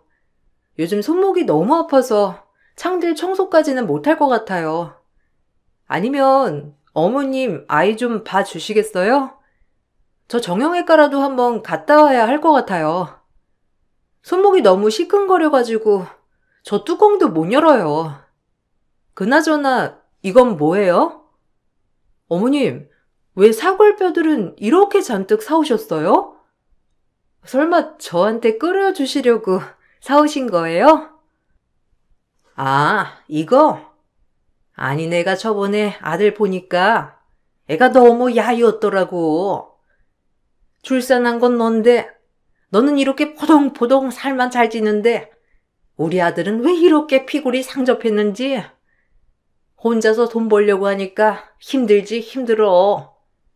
자식 마누라 혼자서 감당하려고 하니 얼마나 힘들겠니? 그래서 아들 좀 기운 좀 나게 뼈 우려야 되겠어. 이거 핏물 좀 빼고 그래야 되거든. 큰 대야 어디 있니? 일단 거기다가 뜯어서 놓거라. 네? 이 많은 걸요? 어머님, 저 손목이 아파서 오늘은 못해요. 죄송한데 어머님이 해주세요. 저 금방 병원만 다녀올게요. 아니면 오늘 남편 일 있어서 반차 내고 일찍 집에 온다고 했거든요. 이따가 남편 오면 이거 들어다가 핏물만 빼달라고 할게요. 근데 어머님, 남편 저 출산하기 전보다 살이 10kg나 쪄서 운동 시작하겠다고 하던데 어디가 피골이 상접했어요? 살이 어디가 쪘다고 그러니? 얘는 출산하더니만 시력도 같이 나갔나? 딱 봐도 애가 점점 기운도 없고 말라가는데 네가 아무리 애를 낳았어도 남편을 잘 챙기면 걔가 기운이 없겠어? 마누라로서 남편 건강은 네가 챙겨야지. 네가 하도 안 챙기니까 장가간 아들 내가 다시 챙겨야 하는 거 아니니? 출산하고 한 달 지난 저에게 시모는 매일 대청소와 빨래를 시키셨고 손목이 아픈 상황에서도 하루에 2~3시간은 제대로 푹 자본 적 없는 저에게 오히려 남편이 더 고생한다면서 아들만 생각하셨어요. 시모 때문에 스트레스를 정말 많이 받았지만 뭐라고 다툴 힘조차 없을 정도로 전 육아가 너무 고됐어요. 남편은 외벌이니 힘들다면 집안일은커녕 육아도 도와주지 않았고 아이가 클 때까지 분유병 한번 씻어본 적 없고 기저귀 한번 갈아본 적도 없을 정도였어요. 그래도 시간이 지나갔고 아이가 10개월이 지날 무렵 회사 측에서도 복직 의사를 물어왔는데 저는 당연히 남편에게 복직을 하겠다고 말했죠. 그랬더니 남편과 시모는 길길이 화를 내면서 절대 안 된다고 하더라고요. 너 지금 미쳤니? 돌쟁이 아이 두고 일하겠다고? 얘가 모성애가 아예 없네 없어. 어떻게 저 애를 두고 일을 하겠다는 말이 그렇게 나와? 세상 천지에 걷지도 못하는 애 두고 일하겠다는 엄마는 처음 보네 진짜. 얘 정신 차려. 네가 지금 애 두고 돈 벌 때야? 아이고 답답해가지고 애를 엄마가 안 보고 도대체 누가 볼 거야? 그냥 집에 두면 애가 저절로 밥 챙겨 먹고 그런다니? 네? 아니, 다음 달부터 어린이집 보낼 거예요, 어머님. 그리고 저 1년 있다가 복직하기로 이미 말씀드렸었잖아요. 근데 갑자기 무슨 엄마가 안 보면 누가 본다고 하시면 어린이집이 영유아 전용이라서 저희 아이보다 더 어린 애들도 다니고 소규모라 아마 괜찮을 거예요. 회사에서도 초반에는 저 상황 보고 일찍 퇴근하거나 그런 걸로 조정해 주신다고 했으니까 걱정 마세요. 넌 뉴스도 안 보냐? 뉴스에서 허구한 날 나오는 게 그런 건데. 에휴. 애 엄마가 돼가지고는 애 생각은 눈꼽만큼도 안 하네. 거기 어린이집 갔다가 애 아프면 어쩔 거야? 너는 애가 한 번도 안 아프고 클 거라고 생각하냐? 네가 밖에 나가서 돈을 벌어봤자 뭐 얼마나 번다고? 애 키우는 것보다 더 많이 벌 거 같니? 차라리 그냥 좀 애 어느 정도 클 때까지 쉬고 나중에 직장 구해도 되는 거잖아. 지금 복직 안 하면 저 경력 애 낳기 전 2년이 전부예요, 어머님. 언제 다시 일 시작할 수 있을지도 모르는 거고 회사에서도 이번에 복직 안 하면 대체했던 직원 그냥 정직원으로 채용할 계획이라고 하던데 그럼 제 자리 없어지는 거예요. 그럼 다른 데 직장 구하는 것도 어렵고 그냥 복직할게요. 어머님이 좀 도와주시면 안 되나요? 아니면 아이 아플 때만이라도 좀 도와주세요. 난 절대 안 된다. 절대 반대야. 돌쟁이 아이 놔두고 일 나가는 며느리 대신해서 애 보라고? 내가 왜? 너 지금 복직할 거면 내 도움 받을 생각일랑 하나도 하지 말거라. 차라리 애가 한 5살쯤 돼서 일 시작하면 모를까. 아이고, 어떻게 애가 아무것도 모르는데 어린이집에 맡길 생각을 해? 철이 없어도 이렇게나 철이 없을까 정말. 에휴. 남편은 처음에는 별 생각이 없었지만 어느 순간부터 복직을 반대하기 시작했고 갑작스럽게 남편까지 태도를 바꾸니 전 너무 황당하고 막막했어요. 더군다나 아이를 키우면서 생활비까지 제대로 받아본 적 없는데 복직까지 반대하고 나서니까 눈물까지 날 지경이었어요. 아이도 아이지만 남편과 시모에게는 아이만 있을 뿐 전 전혀 생각하지 않는 듯 했어요. 솔직히 말하면 나는 당신이 애초에 복직을 한다는 것 자체가 이상하다고 생각했어. 생각을 해봐. 아직 태어난 지 1년밖에 되지 않은 아이를 두고 일한다? 그거 좀 이상하지 않아? 아무리 아이가 어느 정도 컸다곤 하지만 아직은 걷지도 못하고 말도 못하는데 엄마로서 좀 그렇지 않아? 난 그래도 당신이 아이 키우면서 생각이 좀 바뀔 거라고 생각했는데 안 바뀌니 당황스럽네. 내가 무슨 아이를 이제 안 키운다고를 했어? 뭘 했어? 애초에 약속한 대로 복직하겠다고 하는 건데 지금 무슨 소리를 하는 거야? 그리고 내가 어린이집도 꼼꼼히 알아보고 다 지원하고 다음 달부터 다니기로 한 것도 당신 다 알고 있었잖아. 내가 그렇게 말할 때는 별말 안 하더니만 갑자기 왜 그래? 그리고 당신이 그렇게 말할 거면 지금 나한테 생활비라도 넉넉하게 주고선 그런 말을 해야지. 돈도 한 푼 안 주면서 무슨 나보고 생각이 바뀐다고 그래? 나도 내 돈 벌어서 써야겠어. 고작 돈 때문에 복직을 하겠다고? 애 엄마가? 저렇게 핏덩이 같은 애 두고 돈 때문에 애를 안 보고 어린이집에 보내겠다는 거야? 참나, 너도 참 너다. 그래, 뭐 돈 달라고 하니까 주면 되잖아. 뭐 얼마나 주면 되냐? 한 30만 원 주면 돼? 그거면 대충 네 생활비 되지 않나? 집값이 나가기래, 뭐가 나가기래. 애한테 들어가는 돈은 카드로 쓰면 되고 30만 원이면 충분하지? 뭐? 30만 원? 당신 한 달 저녁값으로 쓴다는 돈이 50이야. 알긴 해? 근데 30만 원으로 한 달을 나보고 살라고? 그걸로 내 핸드폰이며 보험비며 병원비며 나한테 드는 돈은 다 그걸로 쓰라는 거잖아. 진짜 더럽고 치사해서 나 그냥 복직해야 되겠어. 사실 아이를 키우면서 남편은 저에게 생활비를 한 푼도 준 적이 없었고 자기 카드를 주면서 생활비 대신 쓰라고 했는데 결제를 할 때마다 어디에 왜 썼는지 보고를 해야 했어요.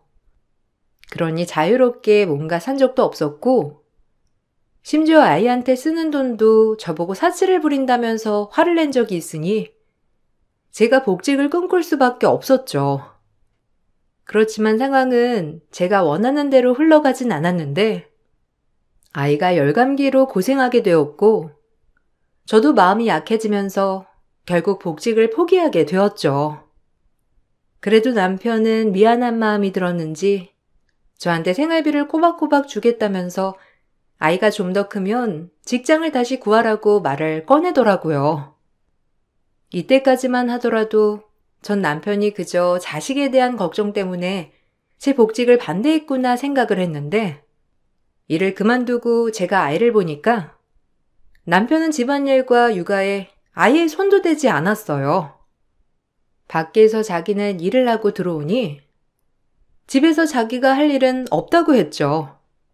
어느 날은 제가 열이 40도까지 오른 적이 있었는데 그날 남편은 일찍 퇴근을 해 안방에서 쉬고 있었어요.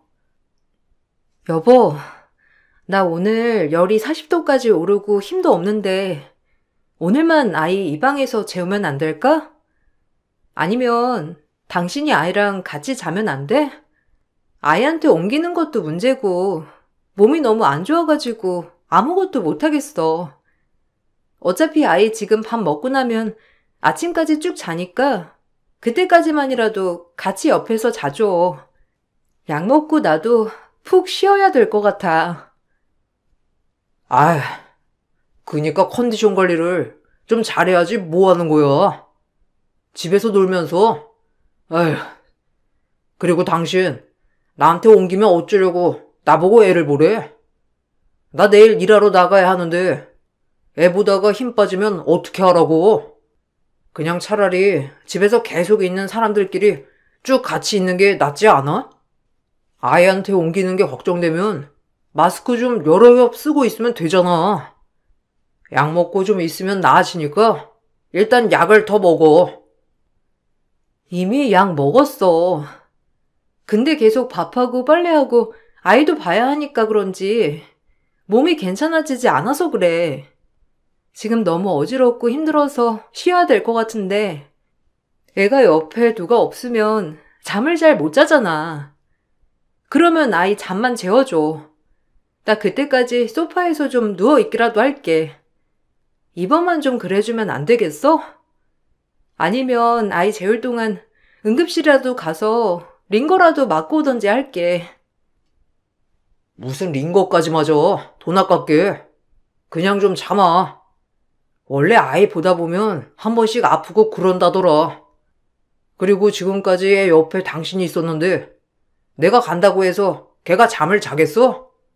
그냥 당신이 해. 애 잘 때 같이 자면 되는 거 아니야? 꼭 굳이 혼자서 따로 자야 몸이 낫는 거야? 어차피 애 잘 때 같이 자면 괜찮아질걸. 혼자 편하게 자려고 핑계대고 있어.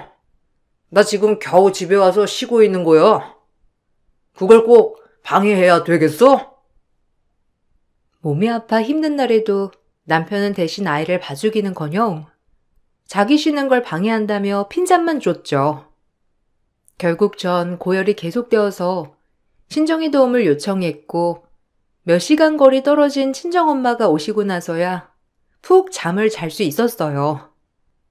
남편은 친정엄마한테 아픈 줄도 몰랐다며 자기가 너무 바빠서 도와주지 못해 죄송하다며 마음에도 없는 소리를 하더라고요.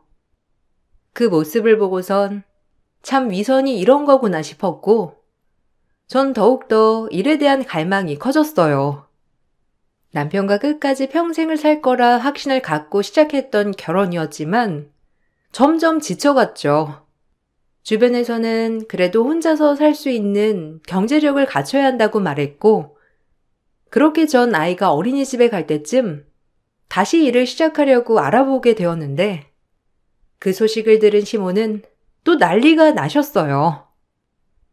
너 요즘 직장 알아보고 있니?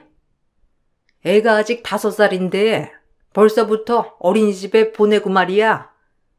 아니 아직 학교도 안 간 애가 건물에 처박혀서 하루 종일 시간 보내고 있는 게 불쌍하지도 않아?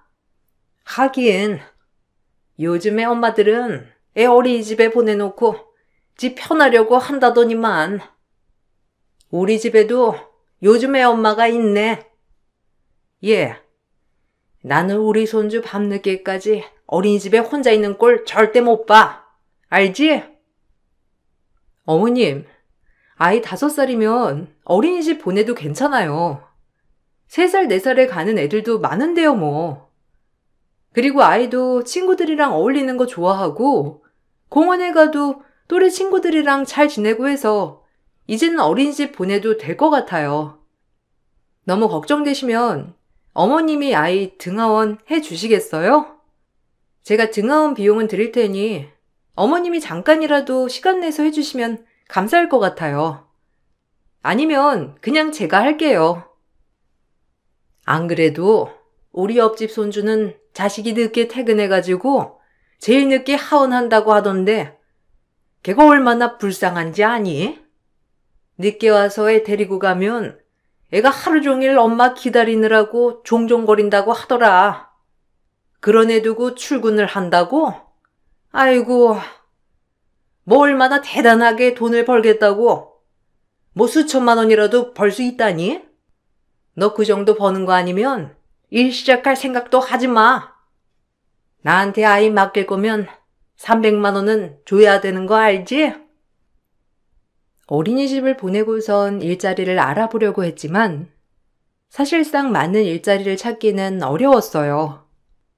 이미 경력이 끊긴 지 5년이 되어 가니 제대로 된 일자리를 찾기 힘들었을 뿐만 아니라 찾더라도 보통 늦은 시간까지 근무하는 곳이 많았고 등하원을 누군가가 해줘야 했는데 그러려면 비용도 많이 들었죠.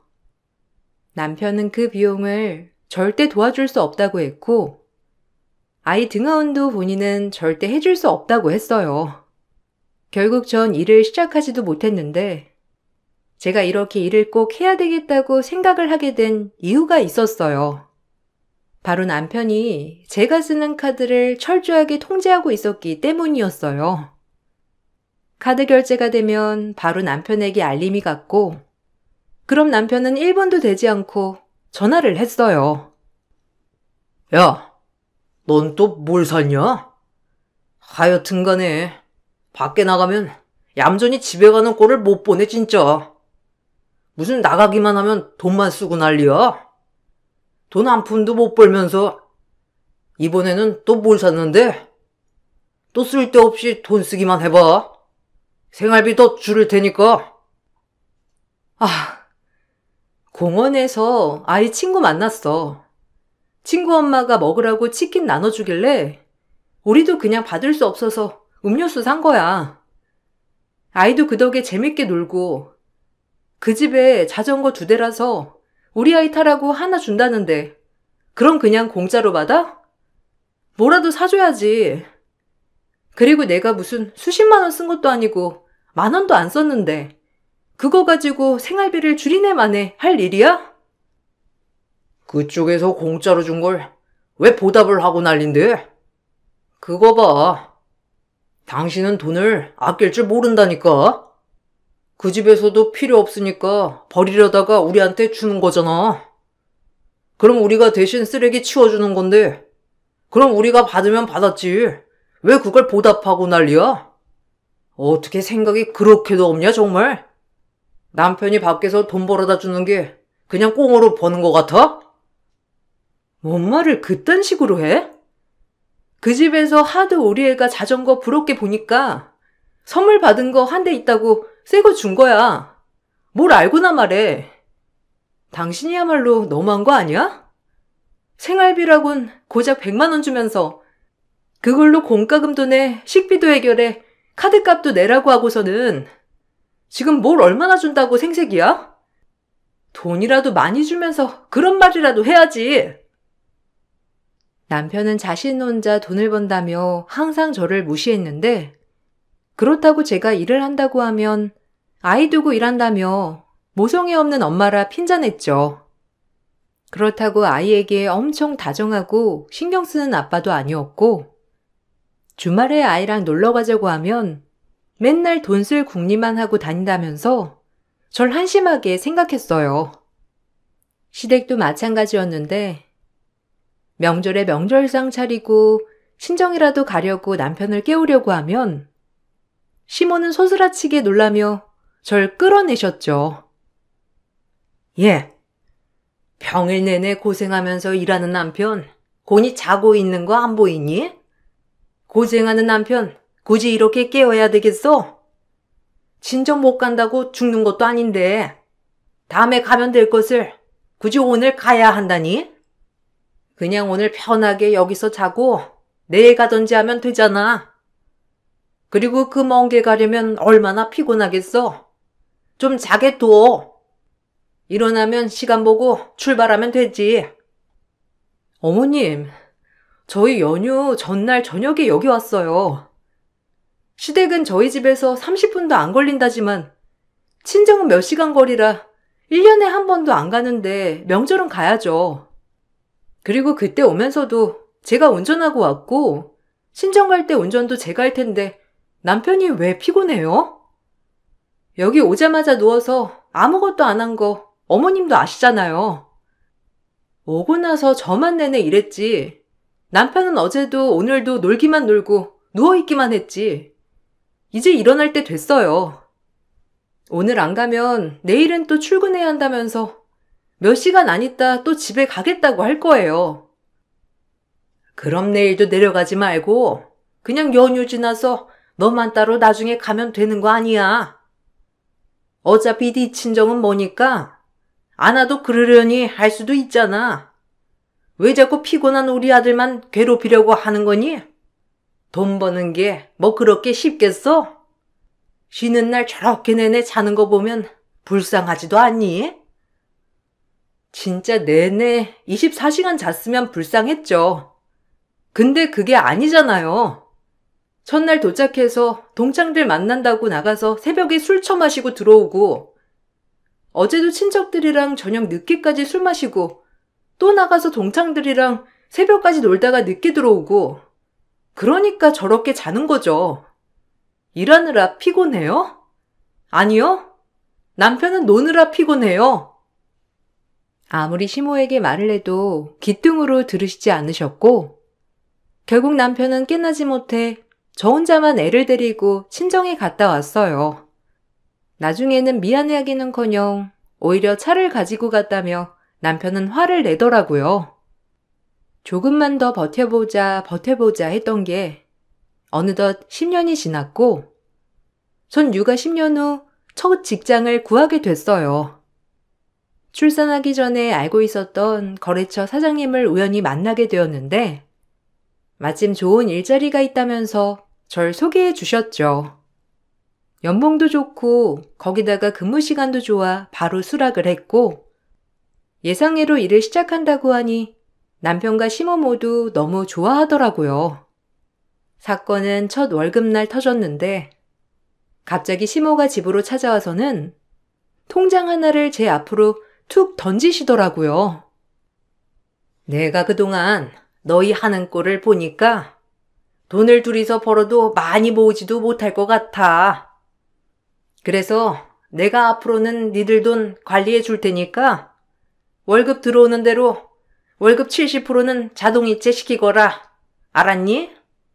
네가 꼬박꼬박 생활비도 받아갔다고 하는데 지금껏 모은 돈이 없다는 게 말이나 되니? 그만큼 돈 모으는 방법도 모르고 잘 못한다는 거지. 내가 해줄 테니까 당장 이번 달부터 이체해. 그래. 우리 이참에 엄마한테 돈 좀 맡기자. 솔직히 내가 당신한테 생활비도 줬는데 지금껏 하나도 못 모았다며. 우리 엄마도 아빠한테 매달 100만 원 받았는데 집안 살림 싹 다 하시고 알뜰살뜰 모아서 집까지 사셨잖아.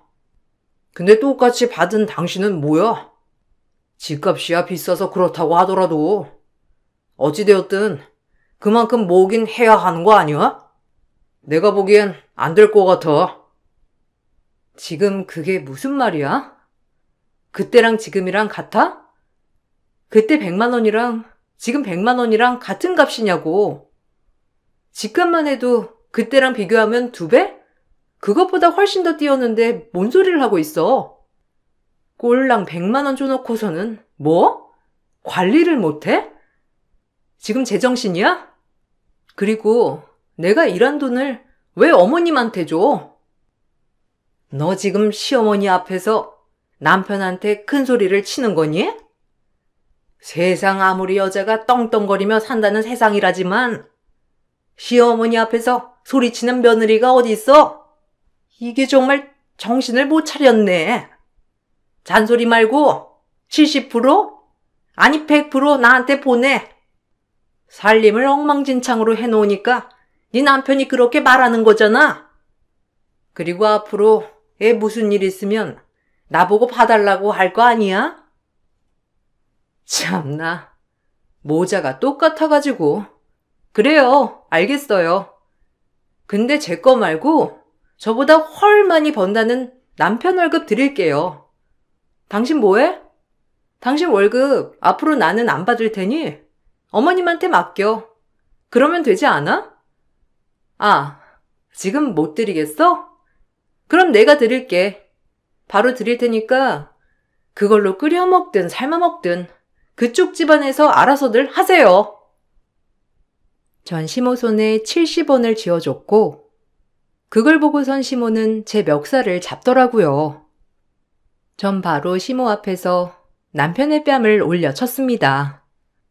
시모는 당연히 난리가 나셨고 절 죽이니 살리니 하면서 머리채를 잡고 흔드시는데 전 오히려 웃음이 나더라고요. 제 모습을 보고선 남편과 시모 다 경악을 했어요. 넌 지금 미쳤니? 이게 뭐 하는 짓이야? 버르장머리를 어디에다 두고 시어머니 앞에서 귀한 아들 뺨에 손을 대? 보자 하니까 얘가 시어머니를 아주 만만하게 보네. 너 지금 웃는 거니? 아들아, 얘가 진짜 미쳤나 보다. 정신이 제정신이 아니야. 하다 못해서 이제는 정신까지 놓은 거야? 너 내가 도른 척한다고 봐줄 줄 알아? 우리 아들이랑 이혼해. 이혼이요? 아, 뭐 그쪽에서 그러라고 하면 저야 감사하죠. 근데 그쪽 집 아들이 싫다고 할 텐데요? 만만하게 보는 건 저 아닌가요? 지금까지 무료 시중 노릇 톡톡히 한 건 전데 뭐가 그렇게 억울하세요? 왜요? 이제 돈까지 벌어 바칠 노비 없어지니까 억울하세요? 당신 아들 버는 돈이나 가져가서 관리하시고요. 당신 아들이 버는 돈, 이것도 제가 플러스해서 드리는 거거든요? 감사하게 받아가세요. 뭐? 우리 애가 무슨 70원밖에 못 벌어? 회사를 다닌 게 몇 년인데 적어도 돈 400만 원은 더 벌 텐데 무슨 소리를 하고 있는 거야? 정말 정신이 나갔구먼. 아들, 너라도 지금 뭐라고 말을 해봐. 왜 꿀먹은 벙어리처럼 그러고 서 있어? 그래, 네가 한번 말해봐라. 네가 지금껏 뭔 짓을 하고 다녔는지. 뭐? 혼자 돈을 벌어? 참나, 네 짓거리에 지나가던 개가 웃겠어. 그렇게 혼자 돈 번다고 유세 떨던 거 이제 못해서 어쩌니? 그 잘난 아들 다시 회수해서 가져가세요. 전 이만 하겠으니까. 제가 하는 말을 듣고선 남편은 그 자리에 서서 꿀먹은 벙어리처럼 아무 말도 하지 못했는데 당연히 그럴 수밖에 없었죠. 남편은 그동안 저희가 사는 집에서 대출을 끌어다 쓰고서는 월급이라면서 줬던 거였어요. 아이를 낳고 나서 직장에서 잘리게 되었는데 그간 저에게 떵떵거리며 말했던 것 때문인지 그만뒀다고 말도 못하고 자기 명의였던 집 대출을 끌어다 쓴 거였죠. 중간중간 아르바이트를 하면서 이자는 갚았지만 결국에는 갚을 수도 없었고 집까지 경매로 넘어가게 되면서 저까지 알게 된 거였어요. 시댁에서 유일하게 남았던 재산이었던 터라 남편이 집을 날렸다는 걸 아시고선 시댁은 난리가 났어요. 전 동시에 이혼 소송도 진행을 했는데 당연히 시모의 언행, 남편의 독서를 모두 증거로 제출했고 생활비는 100만 원만 받아왔다는 것, 아이 육아에 전혀 참여하지 않았다는 점도 주장하면서 위자료를 받고 양육권은 제가 가지고 올 수 있었어요. 남편은 자신의 빚을 저와 나눠야 한다고 주장했지만 남편의 단독 결정이었기 때문에 빚은 남편 혼자 감당하는 것으로 결정되었답니다. 결국 남편은 한 푼도 없이 오히려 빚쟁이가 되었고 더군다나 저에게 줘야 하는 위자료와 양육비까지 감당하게 되었어요.